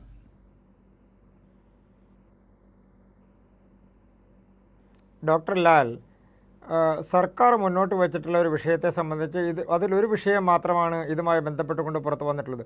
അത് കോടതിയിൽ നിരവധി ഹർജികളിലായി ചോദ്യം ചെയ്യപ്പെട്ടിട്ടുണ്ട്. അതിൽ കോടതി സ്റ്റേ അനുവദിച്ചിട്ടില്ല. നിലവിലും സുപ്രീം കോടതിയിൽ അതുമായി ബന്ധപ്പെട്ടുള്ള തർക്കങ്ങൾ നിൽക്കുകയാണ്. ഇതിൻ്റെ ചട്ടങ്ങളും ബഹുമാനപ്പെട്ട കോടതിയിൽ അത് ഉന്നയിക്കപ്പെടുമെന്നുള്ള കാര്യത്തിലൊരു തർക്കവും അതുമായി ബന്ധപ്പെട്ടുകൊണ്ടില്ല. അതൊരു ഭാഗത്ത് നിൽക്കട്ടെ. മറുഭാഗത്ത് ഇത് മാത്രമല്ലല്ലോ, എത്രയോ വിഷയങ്ങളാണ് ഈ തെരഞ്ഞെടുപ്പുമായി ബന്ധപ്പെട്ടുകൊണ്ട് ചർച്ച ചെയ്യാൻ കിടക്കുന്നത്. നമ്മുടെ സംസ്ഥാനത്തും നമ്മുടെ സംസ്ഥാനത്തിന് പുറത്തും നമ്മുടെ രാജ്യത്തൊട്ടാകെയുമുള്ള എത്രയോ വിഷയങ്ങൾ. ഇപ്പോൾ മണിപ്പൂർ വിഷയത്തെക്കുറിച്ചിട്ട് ഏറ്റവും വലിയ ചർച്ച നടത്തിയല്ലോ കഴിഞ്ഞ തെരഞ്ഞെടുപ്പിൻ്റെ കാലഘട്ടത്തിൽ. ആ 5 സംസ്ഥാനങ്ങളിലേക്ക് നടന്ന തെരഞ്ഞെടുപ്പിൽ മണിപ്പൂർ ഒരു വിഷയമായേ വന്നില്ലല്ലോ. BJPയിലെ പ്രധാനപ്പെട്ട സംസ്ഥാനങ്ങളെല്ലാം ഭരണം കൈയാളുന്ന സാഹചര്യമുണ്ടായത്. അപ്പം നമ്മുടെ രാജ്യത്ത് തെറ്റിദ്ധരിപ്പിക്കപ്പെട്ടിരുന്ന ഒരു സംവിധാനം രാഷ്ട്രീയത്തിൻ്റെ ഭാഗമായി ആരെങ്കിലും സ്വീകരിച്ചാൽ അങ്ങനെ തെറ്റിദ്ധരിക്കപ്പെടുന്നവരല്ല രാജ്യത്തെ ജനങ്ങൾ. അതാണ് നമ്മൾ ആദ്യം മനസ്സിലാക്കേണ്ടത്. മണിപ്പൂരിൻ്റെ വിഷയം പറഞ്ഞ് തെറ്റിദ്ധരിപ്പിക്കാൻ ശ്രമിച്ചു. ജനങ്ങൾ തെറ്റിദ്ധരിച്ചോ? ഇല്ലല്ലോ. മധ്യപ്രദേശിൽ ഇനി എന്തിനേറെ ത്രിപുര അടക്കമുള്ള സംസ്ഥാനങ്ങളിൽ അല്ലല്ല, അതുമായി ബന്ധപ്പെട്ടുകൊണ്ടുള്ള വിധിയെഴുത്തുകളൊക്കെ ഒരു പരിധിവരെ കഴിഞ്ഞെന്നേ. അതിനോട് ചേർന്ന് കിടക്കുന്ന മണിപ്പൂരിനോട് ചേർന്ന് കിടക്കുന്ന സംസ്ഥാനങ്ങളിൽ അടക്കം നടത്തുന്ന തെരഞ്ഞെടുപ്പുകളിൽ എന്താണ് സംഭവിച്ചതെന്ന് എല്ലാവർക്കും അറിയാമല്ലോ. ഉപതെരഞ്ഞെടുപ്പുകളിൽ എന്താണ് സംഭവിച്ചതെന്ന് എല്ലാവർക്കും അറിയാമല്ലോ. അപ്പോൾ ശ്രീ KJ ജേക്കബ് കർണാടക ചൂണ്ടിക്കാണിക്കുമ്പോൾ അതിനപ്പുറത്ത് നിൽക്കുന്ന എത്രയോ വലിയ സംസ്ഥാനങ്ങൾ വേറെയുണ്ട്. ആ സംസ്ഥാനങ്ങളിലെല്ലാം BJPക്ക് അനുകൂലമായ വിധിയെഴുത്തുണ്ടായില്ലേ? ഇനി കേരളത്തിൽ ഇത്രയും വലിയ ഒച്ചപ്പാടുണ്ടാക്കുന്ന ഇടതുപക്ഷത്തിന് വരാൻ പോകുന്ന തെരഞ്ഞെടുപ്പിൽ എത്ര സീറ്റാണ് ലഭിക്കാൻ പോകുന്നത് എന്നുള്ളത് വരാൻ പോകുന്ന കാര്യമാണ്. അത് നമുക്ക് നോക്കി മനസ്സിലാക്കാം. വന്ന കാര്യങ്ങളെ കുറിച്ചാണ് നമ്മുടെ ചർച്ച. ശ്രീ N. ശ്രീകുമാർ, ഒരു മിനിറ്റ് താങ്കൾക്കും. ഈ പറയുന്ന കാര്യങ്ങളിൽ BJP ഇങ്ങനെയാണ് മുന്നോട്ട് പോകുന്നതെങ്കിൽ എങ്ങനെയാണ് പ്രതിഷേധിക്കേണ്ടത് എന്നുള്ളത് ഒരു ഭാഗത്ത്, എങ്ങനെയാണ് ജനങ്ങളുടെ മുമ്പിൽ തെരഞ്ഞെടുപ്പ് ഘട്ടങ്ങളിൽ ചർച്ചയുമായി എത്തേണ്ടത് എന്ന കാര്യത്തിലൊക്കെ ഒരു തന്ത്രമുണ്ടോ കൃത്യമായി? അതോ കേരളത്തിലെ സർക്കാരിനെയൊക്കെ CPM-നെയും ഒക്കെ പറഞ്ഞു പോകാമെന്നാണോ? കേരളത്തിലെ LDF-നെതിരായും പറയും, BJPക്കെതിരെയും പറയും. കാരണം ദേശീയ അടിസ്ഥാനത്തിൽ കോൺഗ്രസിന്റെ മുഖ്യശത്രു തെരഞ്ഞെടുപ്പ് ശത്രു BJPയും മുഖ്യശത്രു BJPയും കേരളത്തിൽ തെരഞ്ഞെടുപ്പ് ശത്രു CPM-ഉമാണ്. ഇവിടെ CPM-ന്റെ ആത്മാർത്ഥതയില്ലായ്മ ഒരൊറ്റ കാര്യം കൂടി ഞാൻ ചൂണ്ടിക്കാണിക്കേണ്ടതുണ്ട്. കാരണം ഇന്നലെ മുഖ്യമന്ത്രി പറഞ്ഞു പൗരത്വ നിയമം കേരളത്തിൽ നടപ്പാക്കില്ലെന്ന്. അത് എല്ലാവർക്കും അറിയാം. അദ്ദേഹം അങ്ങനെ പറഞ്ഞത് എന്തുകൊണ്ടാണ്? കാരണം അത് അദ്ദേഹത്തിന്റെ പരിധിയിൽ വരുന്നതല്ല. അപ്പൊ ചുമ്മാ ആത്മാർത്ഥയില്ലായ്മയാണ് അത് കാണിക്കുന്നത്. നേരെ മറിച്ച് അതൊരു സെൻട്രൽ ലിസ്റ്റിൽപ്പെട്ട കാര്യമാണെന്ന് അറിഞ്ഞ മുഖ്യമന്ത്രി അങ്ങനെ പറയുമ്പോഴാണ് ഞാൻ നേരത്തെ ചോദിച്ചത്, 150 കേസുകളിലെ ശിവദാസൻ പറഞ്ഞ ശരിയാ, മറ്റേ ക്രിമിനൽ കേസൊക്കെ അവിടെ നിൽക്കട്ടെ, അല്ലാത്ത പിൻവലിക്ക്. ഇത് തെരഞ്ഞെടുപ്പ് വാഗ്ദാനമാണ്. അങ്ങനെയാണെങ്കിൽ എന്താ അന്ന് ആ വാഗ്ദാനം കൊടുത്ത് എന്തിനാ മിസ്റ്റർ ശിവദാസൻ അന്ന് കൊടുക്കുമ്പോൾ? അത് പറഞ്ഞല്ലോ, അതിനുള്ള മറുപടി പറഞ്ഞു. എന്തായാലും സമയത്തിന്റെ പരിമിതി കൊണ്ടാണ്. ഡോക്ടർ ശിവദാസൻ, താങ്കൾ ചർച്ച അവസാനിപ്പിക്കാം. ഇതിനുള്ള മറുപടി. ഇതിൽ ബഹുമാന്യായ ശ്രീകുമാർ അദ്ദേഹം നമ്മൾ CAA എതിർക്കുന്നു എന്നുള്ളത് വളരെ സന്തോഷകരമായിട്ടുള്ള കാര്യമാണ്. കേരളത്തിൽ ഇങ്ങനെ എതിർക്കുന്ന കോൺഗ്രസ് എന്തുകൊണ്ടാണ് ഡൽഹിയിൽ എതിർക്കാത്തത്? ഇന്ത്യൻ നാഷണൽ കോൺഗ്രസിൻ്റെ വെബ്സൈറ്റ് നിങ്ങളൊന്ന് ചെക്ക് ചെയ്യുക. എന്തുകൊണ്ടാണ് രാഹുൽ ഗാന്ധി ഒരു സ്റ്റേറ്റ്മെൻറ്റ് അതിനെതിരായിട്ട് പറയാത്തത്? അദ്ദേഹം വയനാട്ടിൽ നിന്ന് ജയിച്ചിട്ടുള്ളത് മുസ്ലിം ലീഗിൻ്റെ കൂടി വോട്ട് വാങ്ങിയിട്ടാണ്. എന്തുകൊണ്ടാണ് പ്രിയങ്ക ഗാന്ധി NRCക്കെതിരായി CAAക്കെതിരായിട്ട് സ്റ്റേറ്റ്മെൻറ്റ് ഇറക്കാത്തത്? ബാബരി മസ്ജിദ് തകർത്ത് പള്ളി പൊളിക്കുന്നതിന് എല്ലാ സഹായവും പിന്തുണയും കൊടുത്തിട്ടുള്ള, വെള്ളി ഇഷ്ടികയും ലക്ഷങ്ങൾ സംഭാവനയും കൊടുത്തിട്ടുണ്ട് എന്ന് പറഞ്ഞാൽ ദിഗ്വിജയ് സിംഗിനെയും കമൽനാഥിനെയും ഇടത്തും വലത്തുമായി നിന്ന് ജോഡോ യാത്ര നയിച്ചിട്ടുള്ള രാഹുൽ ഗാന്ധി എന്തുകൊണ്ട് CAA വിഷയത്തിൽ പ്രതികരിക്കുന്നില്ല, ശക്തമായ നിലപാടെടുക്കുന്നില്ല എന്നുള്ളത് പ്രധാനപ്പെട്ട ചോദ്യമാണ്. അപ്പോൾ നിങ്ങളുടെ വെബ്സൈറ്റ്, ഇന്ത്യൻ നാഷണൽ കോൺഗ്രസിൻ്റെ വെബ്സൈറ്റിൽ അതിൻ്റെ വിശദാംശങ്ങൾ പറഞ്ഞുകൊണ്ട് എന്തുകൊണ്ട് പ്രതികരണം വരുന്നില്ല? കോൺഗ്രസ് വല്ലാത്ത പ്രതിസന്ധിയിലാണ്. നോർത്ത് ഇന്ത്യയിൽ അവരെടുക്കുന്ന സ്റ്റാൻഡല്ല കേരളത്തിൽ എടുക്കുന്നത്. കേരളത്തിലെ കോൺഗ്രസ് അല്ല കർണാടകത്തിലെ കോൺഗ്രസ് മറ്റൊരു സ്ഥലത്ത് പോകുമ്പോൾ, രാജസ്ഥാനിൽ പോകുമ്പോൾ മറ്റൊരു നിലപാടെടുക്കുന്നു. ഇവിടെ എത്തുമ്പോൾ പറയുന്ന കാര്യങ്ങൾ അവർക്ക് നടപ്പിലാക്കുന്നതിന് കഴിയുന്നില്ല. ഞാൻ ചോദിക്കുകയാണ്, ദിഗ്വിജയ് സിംഗ് പള്ളി പൊളിച്ചതിന് പിന്തുണ കൊടുത്തപ്പോൾ അതിനെ തള്ളി പറയാൻ രാഹുൽ ഗാന്ധി ഉണ്ടായോ? അവിടെ ക്ഷേത്രം പണിയുന്നതിനോ ഞാൻ സംഭാവന കൊടുത്തിട്ടുണ്ട് എന്ന് പറഞ്ഞപ്പോൾ അത് ശരിയായില്ല എന്ന് പറയാൻ സോണിയ ഗാന്ധി ഉണ്ടായോ അല്ലെങ്കിൽ പ്രിയങ്ക ഗാന്ധി ഉണ്ടായോ? അപ്പോൾ കോൺഗ്രസ് എന്നുള്ളത് BJPയുടെ മറ്റൊരു മുഖമായി നോർത്ത് ഇന്ത്യയിൽ Yes. മാറിക്കൊണ്ടിരിക്കുന്നു എന്നുള്ളതാണ് ഞങ്ങൾക്ക് കോൺഗ്രസിനോട് അഭ്യർത്ഥിക്കാനുള്ളത്. കോൺഗ്രസ് ജവഹർലാൽ നെഹ്റുവിൻ്റെ കോൺഗ്രസ് എന്ന നിലയിൽ മതനിരപേക്ഷതയുടെ ഒരു നിലപാടെടുക്കാൻ സന്നദ്ധരാവണമെന്നുള്ളതാണ് ഞങ്ങൾക്ക് അവരോടുള്ള വിനയത്തോട് ശരി, സമയത്തിന്റെ പരിമിതി കൊണ്ടാണ് അക്കാര്യത്തിൽ മുന്നോട്ട് പോകാൻ സാധിക്കാത്തത്. എന്തായാലും പൗരത്വ ഭേദഗതി നിയമം ചട്ടങ്ങളുമായി ഇപ്പോൾ എത്തുമ്പോൾ BJP ലക്ഷ്യം വെക്കുന്നത് ഈ തർക്കം തന്നെയാണ്. അവർക്ക് വേണ്ടത് നിയമം നടപ്പിലാക്കുന്നതിനേക്കാൾ ഈ തർക്കത്തിലൂടെ വോട്ടുകൾ സമാഹരിച്ച് വീണ്ടും 400-അടുപ്പിച്ച് സീറ്റുകൾ നേടി വീണ്ടും അധികാരത്തിലേക്ക് എത്തുക എന്നുള്ളതാണ്. ഈ ഒരു അടവ് ബാക്കി രാഷ്ട്രീയ പാർട്ടികൾ മനസ്സിലാക്കുമ്പോൾ ആരാണ് BJPയെ ശക്തമായി എതിർക്കുന്നത്?